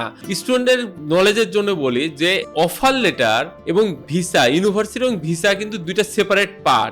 আপনি অফার লেটারটা অথরাইজেশন লাগে কেন? আপনি অফার লেটারটা আনার জন্য, রাইট? আমরা কিছু অফার লেটার ডিরেক্ট নিয়ে আসি, কিছু পার্টনারের মাধ্যমে নিয়ে আসি। অফার লেটারটা কিন্তু আপনি চাইলে নিজেও আনতে পারবেন এবং খুবই ইজি। ইউনিভার্সিটির ওয়েবসাইটে ঢুকবেন, একটা জাস্ট একটা ফর্ম ফিল আপ করবেন, আপনি ডকুমেন্টসগুলো আপলোড করবেন, একটা ইমেল করে দিবেন, অনলাইনে অ্যাপ্লিকেশন ড্রপ করে দিবেন, উইথিন দ্য 1 উইক টু 1 মান্থের মধ্যে কিন্তু আপনার অফার লেটারটা চলে আসবে। চ্যালেঞ্জের পার্টটা কিন্তু ভিসা। যে কাজ আপনি করতে পারবেন, এটা আমি অথরাইজড কে আনঅথরাইজড সেটা কিন্তু বড় থিঙ্কিং হওয়ার কিছু নাই, কারণ এটা তো আপনি নিজেও নিয়ে আসতে পারতেছেন। চ্যালেঞ্জটা হচ্ছে কোন consultancy firm more and more visa করতে পারে। আপনি জানেন যে স্কলার জন্য একটা বড় দক্ষতা আছে স্কুলিং ভিসা করার ক্ষেত্রে, যেটা বাংলাদেশের আর কারণ নাই। আমি কোনো এজেন্সিতে দেইনি। এবং এই স্কুলিং ভিসাটা হচ্ছে সবচেয়ে ডিফিকাল্ট চ্যালেঞ্জিং কাজ, কারণ ওখানে কিন্তু ফুল ফ্যামিলি ভিসা করতে হয়, রাইট? এবং ফুল ফ্যামিলি ভিসা এট এ টাইমে পাওয়া উইথ একটা চাইল্ডের অ্যাপ্লিকেশন দিয়ে, এটা কিন্তু সবচেয়ে চ্যালেঞ্জিং কাজ। এবং স্কলার জোন কিন্তু ইমিগ্রেশন নিউজিল্যান্ডে এনলিস্টেড, কারণ আমাদের নামটা অনলাইনে দিলেই দেখবেন যে স্কলার জোনের নামটা চলে আসে অটোমেটিক। এইটা ধরেন অ্যাপ্লিকেশন পার্টটা গেল, অ্যাপ্লিকেশনের পার্টের পরে আপনার কি আসে? Visa part. ভিসা পার্টে scholar zone undoubtedly one of the best, not only one of the best, কারণ আমরা প্রত্যেকটা পার্ট আমাদের এমপ্লয়াররা প্লাস আমি নিজে খুব ক্লিয়ারলি আমরা বুঝি যে কোন কারণে কি ধরনের ডকুমেন্টস দিতে হবে, কি ধরনের ডকুমেন্টস দিলে কি ধরনের ইম্প্যাক্ট পড়বে। অনেকে কিন্তু এটা বুঝে না যে আমি এই ডকুমেন্টসটা দিলাম আলটিমেট ইম্প্যাক্টটা কি পড়বে, এবং এই ডকুমেন্টসটা দিলাম আলটিমেট এক্সপ্লেনেশনটা কি হবে। এটার কারণেও কিন্তু আপনার প্রচুর ভিসা রিফিউজড হয়। আপনি আমাদের অফিসে প্রায় আসেন, আপনারা দেখছেন কিন্তু সাকসেসের স্টোরি আমাদের অফিসে অনেক অনেক অনেক বেশি। আমরা এই জন্য বলবো যে স্কলার জোনের আসলে তার থেকে বড় কথা আমাদের 50 জনের একটা টিম আছে, the largest team in Bangladesh. এবং অফিসের কথা যদি চিন্তা করেন, বাংলাদেশে এত বড় অফিস কারণ নাই। আমি সবাইকে বলি যে একটা বারের জন্য হলেও যে কোনো ডিসিশন ফাইনাল করার আগে আপনি স্কলার জোনে একবার ভিজিট করুন, দেন টেক দ্য ডিসিশন। আমরা এই পর্যায়ে রাকিব ভাইয়ের কাছে যাব। রাকিব ভাই, আপনার এক্সপিরিয়েন্স কি? বিভিন্ন ফেসবুক গ্রুপ থেকে আমাদের নিয়ে কি ধরনের কথাবার্তা হয়, কি ধরনের কারণে ভিসা রিজেকশন গুলা হয়, এবং এটা সলিউশনটা আমরা কিভাবে দিতে পারি? হ্যাঁ, আমি যখন দেখি যে বিভিন্ন ফেসবুক গ্রুপ অথবা অনলাইনে কথাবার্তা হয় যে কোন এজেন্সি কেমন, তো স্কলার জোনের একটা সবাই বলে যে মানে কিছু কিছু দেখছি যে এরা একটু টাইম নেয়, ভিসা সাবমিট করতে টাইম নেয়, সবারই একটা কমপ্লেন থাকে। তো অনেক এজেন্সি দেখছি যে স্টুডেন্টরা যাচ্ছে ডকুমেন্টস নিয়ে 1 মাসের মধ্যে উইদিন 1 মান্থ সাবমিট করে দিচ্ছে। তো সেক্ষেত্রে তো দেখা যায় যে ডকুমেন্ট প্রপারলি থাকে না, রিজেকশনের হারও বেশি থাকে। তো এখন স্কলার জোনের যেটা এখন দেখতেছি যে এই ভিসা রেশিওটা এখন বুঝতেছি আর কি, কেন যে এত টাইম নিচ্ছে। হ্যাঁ, এখন বুঝতেছি যে আসলে এই তারা কেন এত বেশি টাইমটা কেন নিতে। তো এটা আসলে বলবো যে একটা পজিটিভ পার্ট। অথরাইজড এজেন্সি আছে যারা বাল্ক আকারে ভিসা অ্যাপ্লিকেশন করে বাল্ক রিজেক্ট খাচ্ছে, সেটাই। এটা আসলে নেগেটিভ কিছু না, আসলে আমাদের উচিত যে আমাদের আলটিমেট গোল তো হচ্ছে আসলে ভিসাটা পাওয়া। ভিসা, হ্যাঁ। তো এটা যদি আমরা তাড়াতাড়ি তাড়াহুড়া করে সাবমিট করলাম, বাট একটা নেগেটিভ একটা আসলো, সেটা আসলে আমাদের ক্যারিয়ারের জন্য খারাপ। তো এটা আসলে ভালো। Thank you scholar zone. আমরা কিন্তু ভিসার পরে কোনো সার্ভিস চার্জও নিচ্ছে না স্কলার জোন, যেটা অনেকে লয়ার টয়ারের কথা বলে এটা নেয়। আসলে আজকে 15 ইয়ার্সের এক্সপিরিয়েন্স আমরা জানি যে কিভাবে ভিসা করতে হয়, এবং ক্যানাডার ভিসাটা কিন্তু আপনারা জানেন সবচেয়ে কমপ্লেক্স একটা পার্ট, যেটা Scholar Zone huge number of school student plus higher student ক্যানাডাতে পাঠিয়ে দিয়েছে। এই জন্য ধরেন স্কলার জোনের এক্সপিরিয়েন্সটা, গ্রাউন্ড ওয়ার্ক এক্সপিরিয়েন্সটা অনেক অনেক বেশি। আপনার আইএলটিএস রেজাল্ট কত ছিল আপনি যখন ভিসা অ্যাপ্লিকেশন করেন? আমার 6.5 ছিল। 6.5, no band less than 6, right? আপনার? জি, আমারও 6.5। আপনি তো $8,500 স্কলারশিপ পাইছেন, আপনি $3,000 স্কলারশিপটা পেয়েছেন। বাংলাদেশি স্টুডেন্টরা বাইরে যাওয়ার ক্ষেত্রে স্কলারশিপটা সবচেয়ে বেশি সার্চ করে। সবচেয়ে ক্রুশিয়াল পার্ট থাকে SOP writing, source of fund explanation. আপনারা যা কিছু সাবমিট করছেন, বাংলাদেশে আপনি কি জব করছেন, প্রত্যেকটা জিনিস খুব সুন্দরভাবে ভিজুয়ালাইজ করতে হয় এসওপিতে। এসওপির ক্ষেত্রে স্কলার জোন সাধারণত একটা কোশ্চেনার দিয়ে দেয়। আপনার কোশ্চেনারটা দিলে স্কলার জোন সেটা হচ্ছে পলিশড করে এবং ভিজুয়ালাইজ করে। আমি সবসময় স্টুডেন্টদেরকে একটা কথা বলি যে স্কলার জোন একাই কাজটা করতে পারবে না, করলে এটা ইউনিকনেস থাকবে না।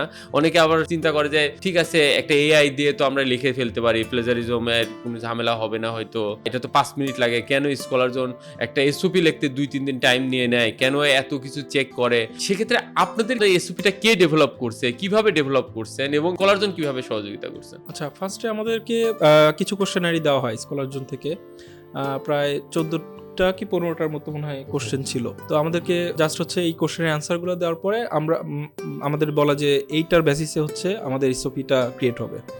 তো আমরা তো ফার্স্টে ভাবছি যে আমাদের নিজেদেরই হয়তো এসওপি ক্রিয়েট করা লাগবে। তো দেখলাম যে এটা আসলে একটা গুড ওয়ে আমাদের, মানে নিজেদের আর কি এসওপি ক্রিয়েট করা তো অনেক, মানে দেখা যায় যে অনেক কিছু গ্যাপ থাকে, চ্যালেঞ্জিং থাকে। তো আমরা যদি কোশ্চেনারিটার জাস্ট অ্যান্সার দিয়ে দিলাম, এরপরে আপনাদের এখান থেকে একটা স্পেশালাইজড টিম আছে, ওইটার ওরা হচ্ছে এসওপিটা ক্রিয়েট করে আমাদেরকে হচ্ছে যখন করে, তখন আমরা দেখি যে আসলে গুড, এটা মানে এসওপি পরে আমার নিজেরই মনে হয়েছে যে অনেক সুন্দর হয়েছে আসলে।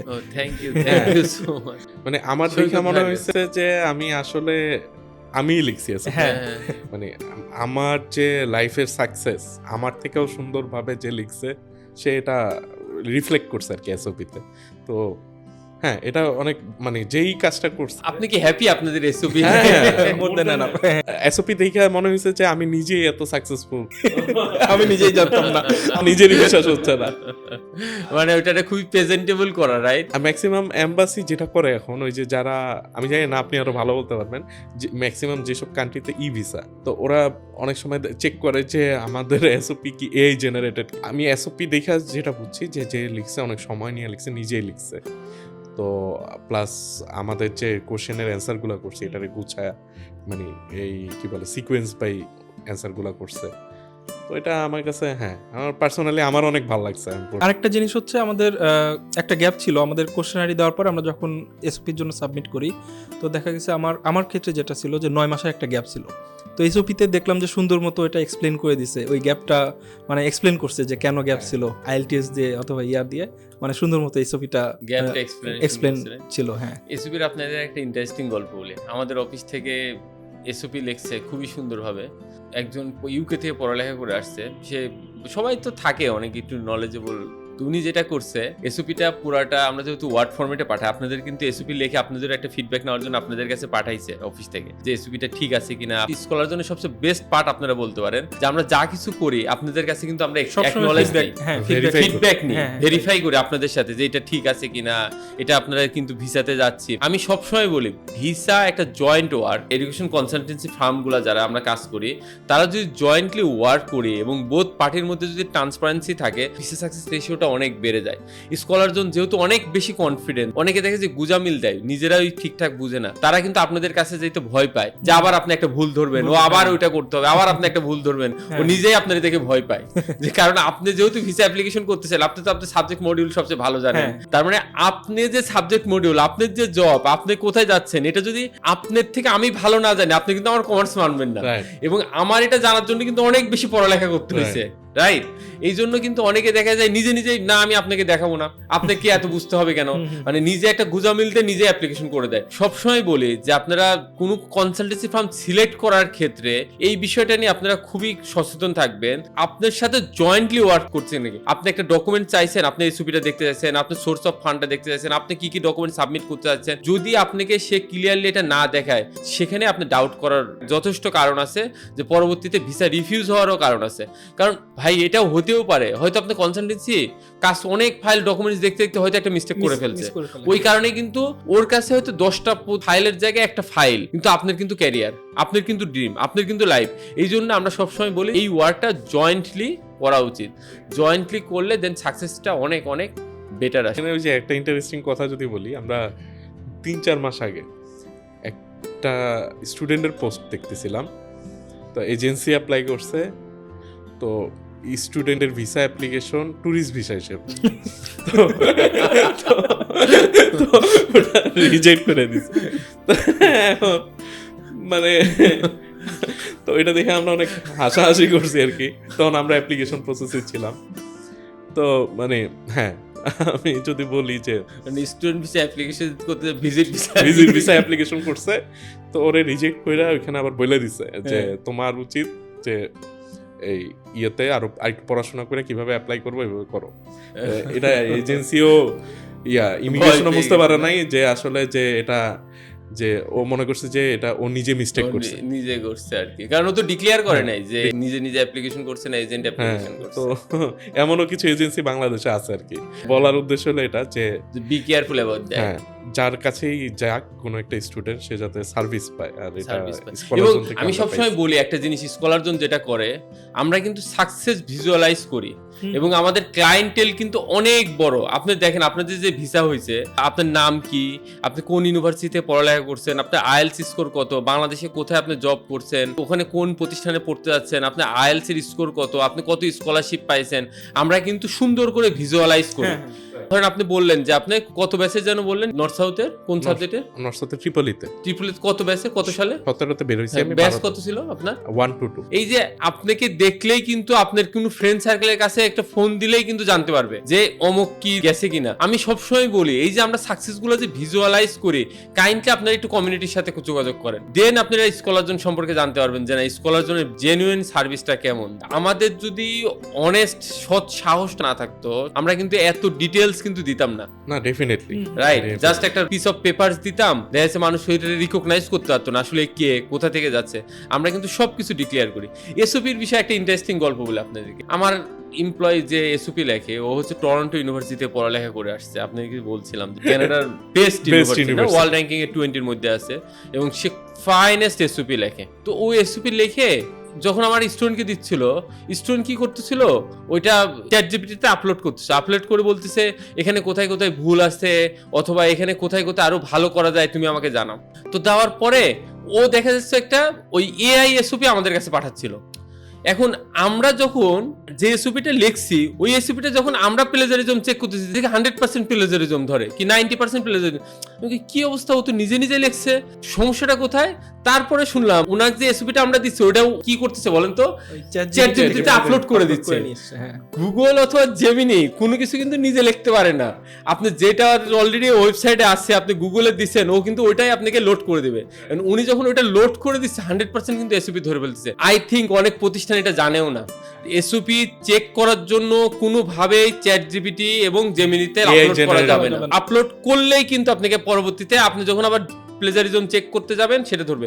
আমাদের অফিসে খুবই অ্যাডভান্স এআই টুলস আমরা ইউজ করি, যেটাতে অ্যাডভান্স লেভেলের আপনার প্লেজারিজম চেক করা যায়। এটা কিন্তু অনেকের কাছে নাই এবং এটা কিন্তু পেইড ভার্সন, আমরা কিন্তু বাইরে থেকে কিনে নিয়ে আসছি, পেইড ভার্সনটা ইউজ করি। এটা খুবই জরুরি আসলে। না না, এটা ছাড়া তো আপনি ভিসাই হবে না, কারণ আপনি যদি 10% এর মোর হয় ভিসা রিফিউজ করে দিবে। আমরা আসলে অনেক বিষয় নিয়ে কথা বলতেছি। যেদিন জানলেন আপনার এআইপি চলে আসছে, ভিসা চলে আসছে, তখন অনুভূতিটা কেমন ছিল? আচ্ছা, মেইনলি আমার ওয়াইফকে ফোন করছিল কয়টার দিকে? 10টা-11টা হবে সকালে, রাইট? হ্যাঁ, সকাল 10টার দিকে অফিস খুলে আপনারা জানতে পারছেন, অফিসে পৌঁছানোর আগেই। তখন আমার ওয়াইফ ফোন দিয়ে কাঁদতেছে আর বলতেছে তোমার ভিসা তো হয়ে গেছে। মাশাআল্লাহ। তো এটা আসলে আমি বলতে পারবো না, মানে অনেক বেশি খুশি আবার অনেক বেশি দুঃখ এই জায়গায় যে এই সবাইকে ছেড়া দূরে যেতে হবে, বাট খুশি এই জায়গায় যে আমার অনেক বছরের চেষ্টার পর এই জায়গায় একটা সাকসেস আসছে, কারণ এর আগেও তো আপনি ইউএস এর হ্যাঁ। জন্য অ্যাপ্লাই করছিলেন, ভিসা রিজেকশন ছিল, হয়নি, পরবর্তীতে এসে আর নিউজিল্যান্ডের জন্য আপনি অনেক দিন ধরে প্ল্যান করতেছিলেন, Right. অনেক ডকুমেন্টস, অনেক টাইম ইনভেস্টমেন্ট, অনেক মেন্টালি স্ট্রেস, Right. সবকিছু দিন শেষে সাকসেসফুলি আপনার ভিসাটা আসে আমাদের হাতে। আমরাও হ্যাপি সৈকত ভাই। আমি আপনাকে পার্সোনালি অনেক পছন্দ করি, কারণ আমি দেখছি আপনি আমার পর ডিপেন্ড করে অনেক ডিসিশন নিছেন যে স্কলার জোনের সাথে আসলে কিছু সাপোর্ট নেব কিনা, যাবে কিনা। এটা আমি মানবো যে না বস, আপনি যেভাবে আমারে গাইড করছেন, প্লাস আপনার সাথে কথা বললাম যে আমার আসলে অন্য কোনো জায়গায় যাওয়ার আর ইন্টেনশনই হয়নি। থ্যাংক ইউ আপনার কাছে গেছি, একটা সলিউশন পাইছি, আর সবচেয়ে বড় কথা হলো আপনি অনেক যেহেতু 15 বছর ধরে এই ইন্ডাস্ট্রিতে আপনি অনেক নলেজেবল। কথা মাঝখানে বলার পরে আমরা একটু বোঝা গেছে 10-15টা হ্যাঁ, এজেন্সিতে কথা গেছি, বলছি যে কথা বলছি তারা নিজেরা কি করবে তারা নিজেরাই জানে না। কথা বলে আমার কাছে এটাই মনে হচ্ছে। তো শেষে মানে হ্যাঁ, আমি বলবো যে আপনি যা করতেছেন, যেভাবে সার্ভিসগুলো দিচ্ছেন, এটা আসলেই অনেক এক্সপিরিয়েন্স না থাকলে এটা সম্ভব না, বা নলেজ না থাকলে সম্ভব না। আমরা চেষ্টা করি যে অনেক বেশি পড়ালেখা করতে, কারণ আপনার ড্রিম নিয়ে আমাদের কাছে আসেন এবং আসলে প্রত্যেকটা সাকসেস আমি বলি আমার একটা ভাই অথবা বোন, আমার একজন রিলেটিভস হয়ে যায় এবং আমাদের এই জন্য আমাদের কিন্তু নেটওয়ার্কটা অনেক এবং প্রচুর রেফারেন্স আসে। স্কলার জন্য সবচেয়ে স্ট্রেংথ আপনারা, প্রচুর রেফারেন্স আসে। স্কলার জন্য আপনারা জানেন যে অনেকে কিন্তু ফাইল দেয়, আমরা কিন্তু ফাইল নেই না। যদি বুঝি যে এইটার ভিসা হবে না, আমরা চেষ্টা করি তার জন্য টাইমটা সেভ হয়, তার জন্য টাকা পয়সা নষ্ট না হয়। আমরা কিন্তু অনেক ফাইল লিস্টেড না করে দিই। আমরা প্রোফাইল শুনে যদি বুঝি যে না এই ফাইল ভিসা পর্যন্ত যেতে পারবে না এবং ভিসাটা হবে না অথবা সে অ্যাফোর্ড করতে পারবে না, আমরা কিন্তু প্রথমেই না করে দিই যে না এই ডেস্টিনেশনটা নট ফর ইউ। যেতে চান সেক্ষেত্রে আগে আপনার আইএলসটা দেন, তারপরে আসেন। কারণ অনেক সময় মনে হয় কথাবার্তা বলে যে না আইএলস স্কোরটা হয়তো তুলতে পারবে না, কারণ তাকে চাইলেই জার্নিতে নামাই দেওয়া যায়, রাইট? হ্যাঁ, তো আমরা কিন্তু এই কাজটাতেও অনেক বেশি কেয়ারফুল থাকি। right. স্কলার জন্য আইএল সেকশন আছে, স্কলার জন্য একাডেমি, আপনারা জানেন যে হ্যাঁ, আমি ওখানে এটা আমরা দেখছি। পাঠাই স্কলার জন্য একাডেমি। ওটা সাকসেস রেটও অনেক ভালো দেখছি। আলহামদুলিল্লাহ ভাই, আপনাদের দোয়া আর কি। না, ওখানে আমাদের আসলে স্কলার জন্য একাডেমিটা আমি আসলে বলি আমাদের একটা সাবসিডি প্রতিষ্ঠান, কারণ ওখান থেকে আসলে স্কলার জন্য ইনকাম হয় এটা না, বাট আমাদের যেসব স্টুডেন্টরা আমাদের মাধ্যমে বাইরে যায় আমরা তাদেরকেই বলি ওখানে আইএলস গুলা করতে এবং স্কোরটা অনেক ভালো থাকে এবং আমরা ওখানে যারা একদমই নতুন থাকে তাদেরকে 1-to-1 আইএলস করতে দিই এবং ছোট ছোট ব্যাচ করে আমরা আইএলস গুলা করাই। চেষ্টা করি যে আসলে যারা ড্রিম নিয়ে আসে যেন ড্রিমটা পারফেক্টলি ফুলফিল করতে পারে আমাদের এখানে। আমরা রাকিব ভাইয়ের কাছে যাব। রাকিব ভাই, যখন জানতে পারলেন যে হ্যাঁ, এআইপিটা চলে আসছে, ভিসা হয়ে গেছে, দ্যাট টাইম অনুভূতিটা কেমন ছিল? আসলে এটা বলে বোঝানোর মতো না। আমার ক্ষেত্রেও আমার ওয়াইফকে ফার্স্টে এখান থেকে আপনার ভাষায় বলেন। বলেন। ভাবনার ভাষায় আর কেমনে বলবো। আমি তো তখন ঘুম থেকে উঠছি মাত্র, তো আমাকে ফোন দিয়ে বলতেছে যে তোমার তো সুখবর আছে। তো বললো যে এরকম এআইপি তো চলে আসছে। আর যখন শুনলাম যে দুইজনের একসাথে আসছে তখন আরো খুশি ডাবল হয়ে গেছে আসলে। যে Double আলহামদুলিল্লাহ, হ্যাঁ, একসাথে দুইজনের এআইপি আসার তো একটা বিশাল একটা। ঠিক তার আগের দিনে আমাদের দুজনেরই মন খারাপ ছিল, হ্যাঁ, কিছু আসতেছে না, আর চারিদিকে এত রিজেকশন। আমরা সবসময় দেখতেছি যে শুধু রিজেকশন, অনেক অনেক। হ্যাঁ, বাট এতটুকু বিশ্বাস ছিল যেভাবে ফাইল সাবমিট করা হয়েছে। আপনাদের কিন্তু একটা বিষয় বলি, গ্রুপে এত কিছু দেখবেন কিন্তু স্কলার জন্য রিজেকশন পাওয়া যাবে না। হ্যাঁ, আমি ওটাই চিন্তা করি।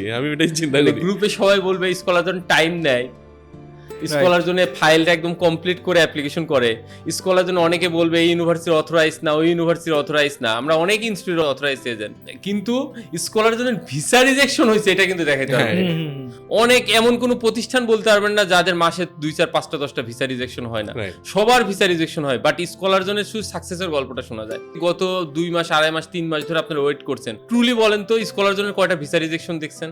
আসলে এটা আপনি আমরা তো প্রচুর দেখতেছি এখন। আমরা তো মাঝখানে বলতেছি যে কি হয় না হয় আমরা এখন, কারণ যারা ভিসা রিজেকশন হয় তারা কিন্তু ওই প্রতিষ্ঠানের নাম উল্লেখ করে কিন্তু বলে দেয় যে আমি এই প্রতিষ্ঠান থেকে অ্যাপ্লিকেশন করছি, এই কারণে ভিসা রিজেকশন হয়েছে। তো স্কলার জন্য ভিসা রিজেকশন আপনারা দেখছেন কিনা? না, ভাই এইটা কিন্তু মানে এই কনফিডেন্স কিন্তু কেউ দেখাইতে পারবে না যে স্কলার জোনের অলমোস্ট 95% এন্ড অ্যাবভ ভিসা হয়। দুই একটা ভিসা আমরা বলি না, কারণ 100% ভিসা পৃথিবীর কেউ দিতে পারবে না এবং বলতে পারবে না, বাট দুই একটা বিভিন্ন কারণে হইতে পারে। বাট আপনার এই যে কনফিডেন্স আমি আপনাদের সাথে শো করলাম যে আপনার ভিসা রিজেকশন দেখছেন কিনা। না, আমি অনেক এজেন্সি দেখছি, অনেক অথরাইজ এজেন্সি দেখছি, প্রতিদিন রিজেক্ট হচ্ছে। বাট স্কলার জোন নিয়ে কমপ্লেইনই পাইছি, বাট কোনো মানে ভিসা রিজেকশন হয়েছে, কেউ যে খুব বেশি হ্যাসেল হয়েছে এরকম কোনো ট্রেস আসলে আমি দেখি নাই আগত। এইটা নিয়ে আসলে আমাদের সবাই কমপ্লেন করতেছে যে স্কলার জন্য সময়টা বেশি লাগে, কিউতে এসে অনেক সময় ওয়েট করতে হয়। আমি চেষ্টা করতেছি টাইমটা আরো শর্টেজ করার জন্য, যেন আরো আমার শর্ট মতে টাইম। যে আপনি ঠিক ট্র্যাকে আছেন, it's okay to take time, but স্টুডেন্টরা যাতে শেষ পর্যন্ত যাইতে পারে, সাকসেসটা পায়। টাইমটা ফ্যাক্ট না, এক মাস দুই মাস ডকুমেন্টেশনটা টাইমটা আর কি বেশি প্রপার লাগে। হওয়া হ্যাঁ। জরুরি।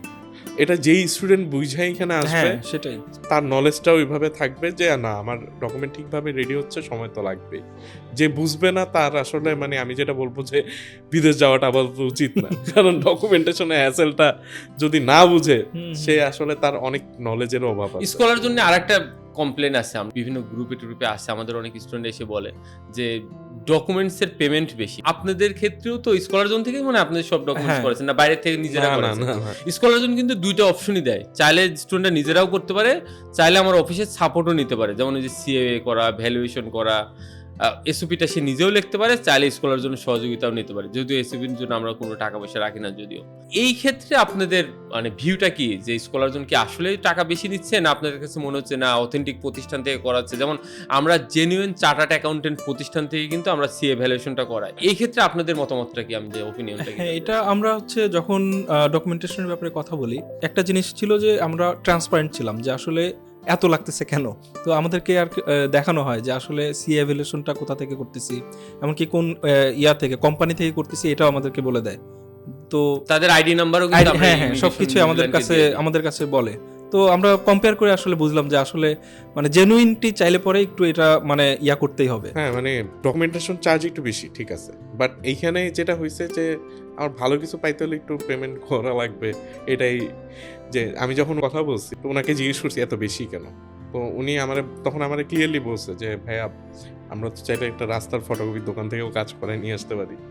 তো তখন আসলে আমি ওনার কথা বুঝছি, বুঝার পর আমরা দুজন ডিসকাস করছি যে ইটস ওকে। দেখেন, আপনি একটা ইউনিভার্সিটিতে পড়তে যাচ্ছেন, প্রায় 40-50 লাখ টাকা খরচ করছেন, 30-40 লাখ টাকা খরচ করছেন, 5 to 10,000 or 20,000 টাকা। হ্যাঁ এটা আসলে বেশি ম্যাটার না, কিন্তু আমরা অনেক সময় দেখি অনেকে এটা নিয়েই কথা বলে। আর স্কলার জোন ভাই এত বড় প্রতিষ্ঠান, প্রায় 50+ এমপ্লয়ি, আমাদের 3টা অফিস আছে, ধানমন্ডিতে 2টা অফিস, গুলশানের 2-এ একদম মোড়ে আমাদের একটা অফিস আছে, একদম ইউনিভার্সিটির উপরে। এই 5-10 হাজার টাকার বিজনেস দিয়ে আসলে কিন্তু স্কলার জোন চলবে না রে ভাই। এটা আমরা সবসময় বলি, জাস্ট ট্রাই টু আন্ডারস্ট্যান্ড যে স্কলার জোন কিন্তু ট্রান্সপারেন্ট, এবং এটা কিন্তু আমরা আমাদের স্টুডেন্টের হাতেও ছেড়ে দিই যে ভাই ইটস ওকে, তুমি তোমার পরিচিত কেউ ভালো আছে, বেটার সার্ভিস দিতে পারবে, you can go for that. But আমরা যখন করি, আপনারা একটা জিনিস খেয়াল করেন, দেখেন আমরা আপনার ডকুমেন্টসের একটা দায়িত্ব নিয়ে করলাম, আল্লাহ না করুক কোনো কারণে ওই ডকুমেন্টসের কারণে আপনার ভিসাটা রিফিউজ হলো, আপনি তো স্টেটে সেই খন্দকারে ধরবেন যে ভাই টাকাটা তো আপনি নিছিলেন 5,000 টাকা নিয়ে এই ডকুমেন্টসটা করাইছেন। যে আমি যদি বলি যে না ভাই আপনি তো 5-10 হাজার টাকা দেন নাই, 5,000 টাকা দিচ্ছেন, এই জন্য আমি রাস্তা থেকে করে নিয়ে আসছি, তখন তো আমাকে বলবেন যে ভাই আপনার কাছে 10,000 টাকা দিতে কি সমস্যা ছিল? আমি যদি 40 লাখ টাকা 30 লাখ টাকা খরচ করে আমার ফ্যামিলি নিয়ে নিউজিল্যান্ডে যেতে পারি, আমি তো 5-10 হাজার টাকা দিতে পারতাম। স্কলার যেহেতু অথেন্টিক ওয়ার্ক করতে হয় এবং অথেন্টিক প্রতিষ্ঠান থেকে, এই জন্য জেনুইন ওয়ার্কটাই করতে হয়, যেন আমাদের স্টুডেন্টের কাছে আমাদের এই জবাবদিহিতার জায়গাটা থাকে, ট্রান্সপারেন্সি থাকে, এবং স্পেশালি ইমিগ্রেশন নিউজিল্যান্ড যেন কোথাও ডাউট তৈরি না করে এবং অথেন্টিসিটি চেক করে। আপনি জানেন যে প্রতিষ্ঠান থেকে আপনি করান সেই প্রতিষ্ঠানের ওয়েবসাইট আছে কিনা, চার্টার্ড অ্যাকাউন্টেন্ট তাদের একটা লাইসেন্স নাম্বার আছে, লাইসেন্সটা আছে কিনা, বা একটা চার্টার্ড অ্যাকাউন্টের প্রতিষ্ঠান 5,000 টাকা দিয়ে একটা ভ্যালুয়েশন করে দিবে না। আমরা অনেক কিছু নিয়ে জানতে পারলাম, একদম লাস্টের দিকে চলে আসছি। স্কলার জোনের কোন সার্ভিসগুলোতে আপনারা চ্যালেঞ্জ ফেস করছেন? প্রথমে আমার চ্যালেঞ্জটা ছিল যে আমরা যখন এখানে অনবোর্ড হয়েছি, এরপরে সম্ভবত আমাদের কাউন্সিলররা চেঞ্জ হয়েছে, তো ওই টাইমটা একটা চ্যালেঞ্জ ছিল। এছাড়া পার্সোনালি আমি যদি বলি না, আমি আর এছাড়া আমি তেমন কোনো চ্যালেঞ্জ ফেস করি নাই। আর আপনার জার্নিটা অনেক স্মুথ ছিল? মোটামুটি স্মুথ ছিল, মানে কিছু প্রবলেম ছিল সেটা আমার ডকুমেন্টেশনের কারণে আমারই ঠিক করা লাগছে, বাট এছাড়া এই স্কলার জোন আমাকে ফুল সাপোর্ট দিছে, হেল্প করছে অ্যাজ এ কনসালটেন্সি ফার্ম হিসাবে। যেই কাজটা করছে এটা খুবই ভালো ছিল আমার মতে। আমরা সবসময় সবাইকে বলি যে কোনো প্রতিষ্ঠান থেকে কোনো একটা কান্ট্রির যদি আপনাদের রিজেকশন থাকে, রিজেকশন ফাইলে ভিসা করাতে কিন্তু স্কলার জোন খুবই বেশি স্পেশালাইজড, বিশেষ করে ফ্যামিলি ভিসা, এটা আপনারা জানেন। যে ফ্যামিলি ভিসাতে স্কলার জোন খুবই ভালো কাজ করে, যেহেতু আমরা স্কুল স্টুডেন্ট পাঠাই, ফ্যামিলি ভিসা করি। কারণ আমরা ওই যে বললাম কাভার লেটার লিখতে হয়, কেউ যদি রিজেকশন হয় কেন রিজেকশন হয়েছে এবং কেন সে জেনুইন ফাইল এবং কেন যেতে চায়, এইটাও যদি যে কেউ যদি অন্য যে কোনো জায়গার থেকে অথবা নিজে ফাইলটা সাবমিট করে রিজেকশন থাকে, আমি তাদেরকে রিকোয়েস্ট করব রিজেকশন লেটারটা নিয়ে এবং ডকুমেন্টস কি কি দিছে এগুলো নিয়ে যেন স্কলার জন্য একবার যোগাযোগ করে আসে, আমরা ফ্রিলি তার রিভিউটা করে দেব যে আপনি আসলে পরবর্তীতে অ্যাপ্লিকেশন করে এই ফাইল নিয়ে আপনি ইন্ডিভিজুয়াল কান্ট্রিতে যাওয়ার সুযোগ আছে কিনা। আমরা রাকিব ভাইয়ের কাছে আসবো। রাকিব ভাইয়ের ভিউ অফ পয়েন্ট কি, যে স্কলার জোনের কোন বিষয়গুলো আপনাকে চ্যালেঞ্জ লাগছে এবং স্কলার জোনকে রিকমেন্ড করবেন কিনা? না, আসলে স্কলার জোনের সাথে যখন আমি শুরু করি তখন আমাদের যে কাউন্সিলর ছিল, তো ওনার সাথে আমরা ওনার থেকে আর কি কনফিডেন্টটা পাই যে আমাদের আসলে কোন ট্র্যাকে আগানো উচিত, আমাদের ক্যারিয়ারের সাথে ম্যাচ করে কোন সাবজেক্টটা আমাদের সাথে যায় আর কি। তো এটা ছিল স্মুথ ছিল, অনেক স্মুথ ছিল বলতে গেলে। আমাদের ডকুমেন্টেশন থেকে শুরু করে কন্ট্যাক্ট সব কিছুই আমরা সবসময় যখন যা দরকার হয়েছে আমরা ফোন দেওয়ার পরেই মানে পাইছি, সাপোর্ট পাইছি বলতে গেলে। আর চ্যালেঞ্জের বিষয় একটা ছোট ছিল যে আমাদের পয়েন্ট অফ কন্ট্যাক্টটা বারবার চেঞ্জ হচ্ছিল। ফার্স্টে একজন ছিল, পরে গুলশান ব্রাঞ্চ থেকে ধানমন্ডি ব্রাঞ্চে আমাদের কন্ট্যাক্ট রেগুলার চলতে থাকে। তো আলহামদুলিল্লাহ সবকিছু নিয়ে যে আমাদের সবকিছু স্মুথই। এত সিনসিয়ার ছিল, আমাদের কোনো ভুল হইলো ধরায় দিত, তো এটা আমার কাছে খুব ভালো লাগছে আসলে। আমাদের প্রতিষ্ঠানে এটা একটা বলতে পারেন স্কলার জোনের সবচেয়ে বড় অ্যাসেট, তার এমপ্লয়িরা প্রত্যেকটা স্টুডেন্টকে ওন করে। আর আপনারা যদি আপনাদের ইউনিভার্সিটির ভাই ব্রাদার প্লাস কমিউনিটির উদ্দেশ্যে কিছু বলতে চান? আসলে বলবো যে যারা প্ল্যান করতেছে বাইরে যাওয়ার জন্য, তো ফার্স্টে তাদেরকে দেখা উচিত যে তাদের হচ্ছে রাইট ট্র্যাকটা কোনটা, তাদের এখন কারেন্ট পজিশন যেটা আছে ওই ট্র্যাক অনুযায়ী তাদের আগানো উচিত আসলে। তো এগুলা সব কিছু মিলায়ে যদি হচ্ছে তারা আসতে চায়, আমি বলবো যে স্কলার জোনের সাথে কন্ট্যাক্ট করতে পারে। কারণ এখান থেকে যে কনসালটেন্সিটা পাবে এটা আসলে মনে হয় না যে অন্য কোথাও রাইট কনসাল্ট পাবে আর কি। এটা একটা আরেকটা হলো কি, যারা বাইরে যাওয়ার প্রিপারেশন নিচ্ছে তারা অবশ্যই কিছু স্কিলফুল কাজ শেখা যাওয়া উচিত। হ্যাঁ, আর এটা একটা বড় একটা আর এটা হলো যে স্কলার জোন তো বলেই দিবে যে আপনি এই কান্ট্রির জন্য পারফেক্ট, এখানে দাঁড়াইতে পারবেন।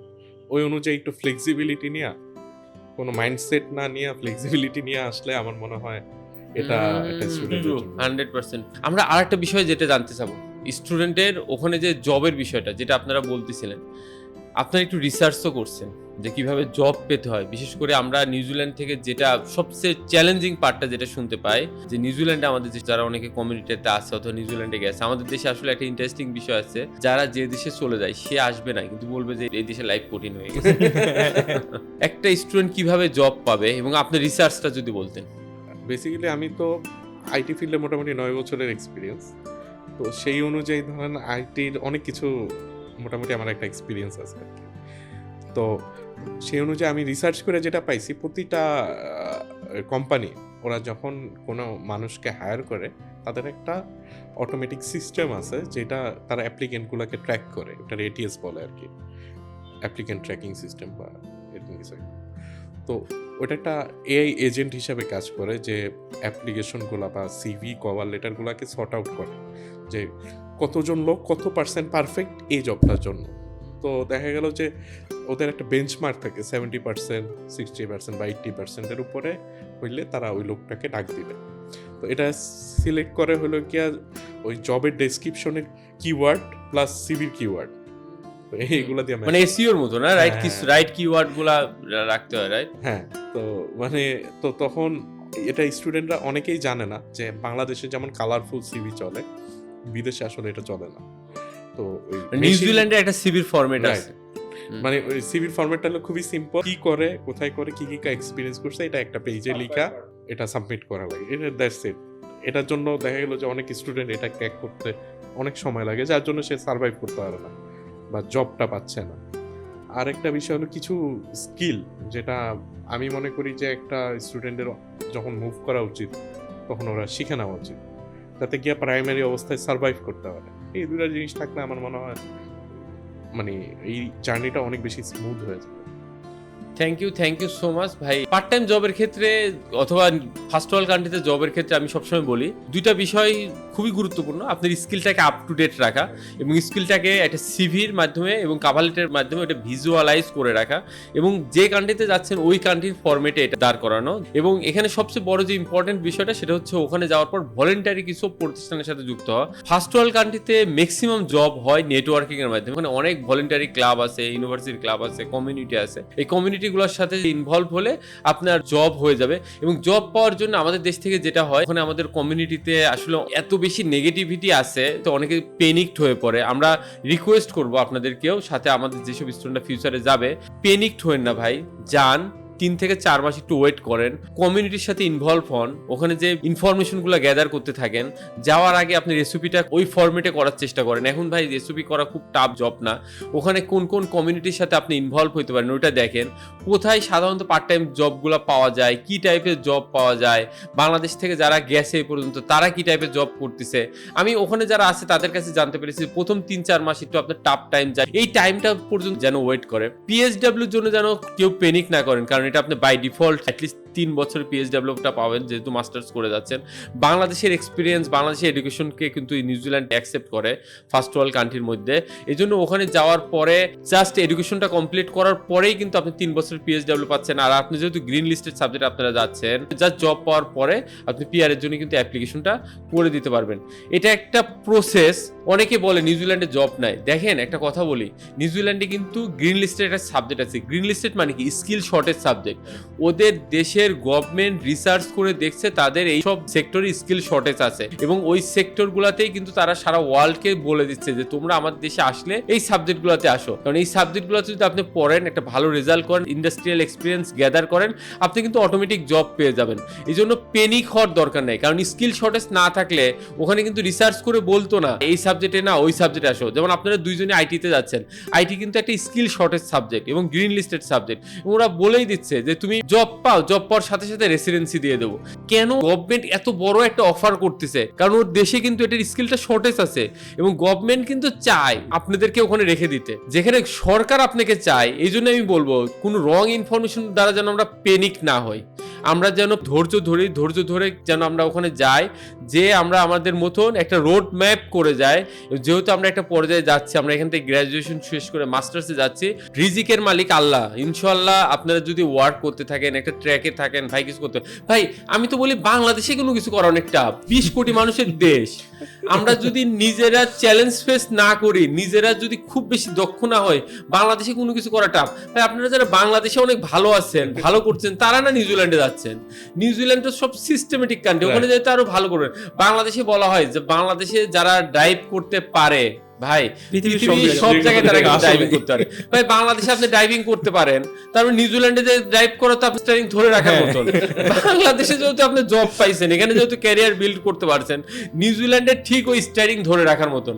ইট টেকস টাইম, যে আপনি রাস্তাতে একটু অবজার্ভ করতে হবে যে কোথায় সিগন্যাল দিলে আপনাকে থামতে হবে, কোন পাশে গাড়িটা টানতে হবে। বাট দ্যাটস মিন আপনি রুলস রেগুলেশন কিন্তু অবজার্ভ করতে হবে। এই টাইমটা আপনার লাগবে।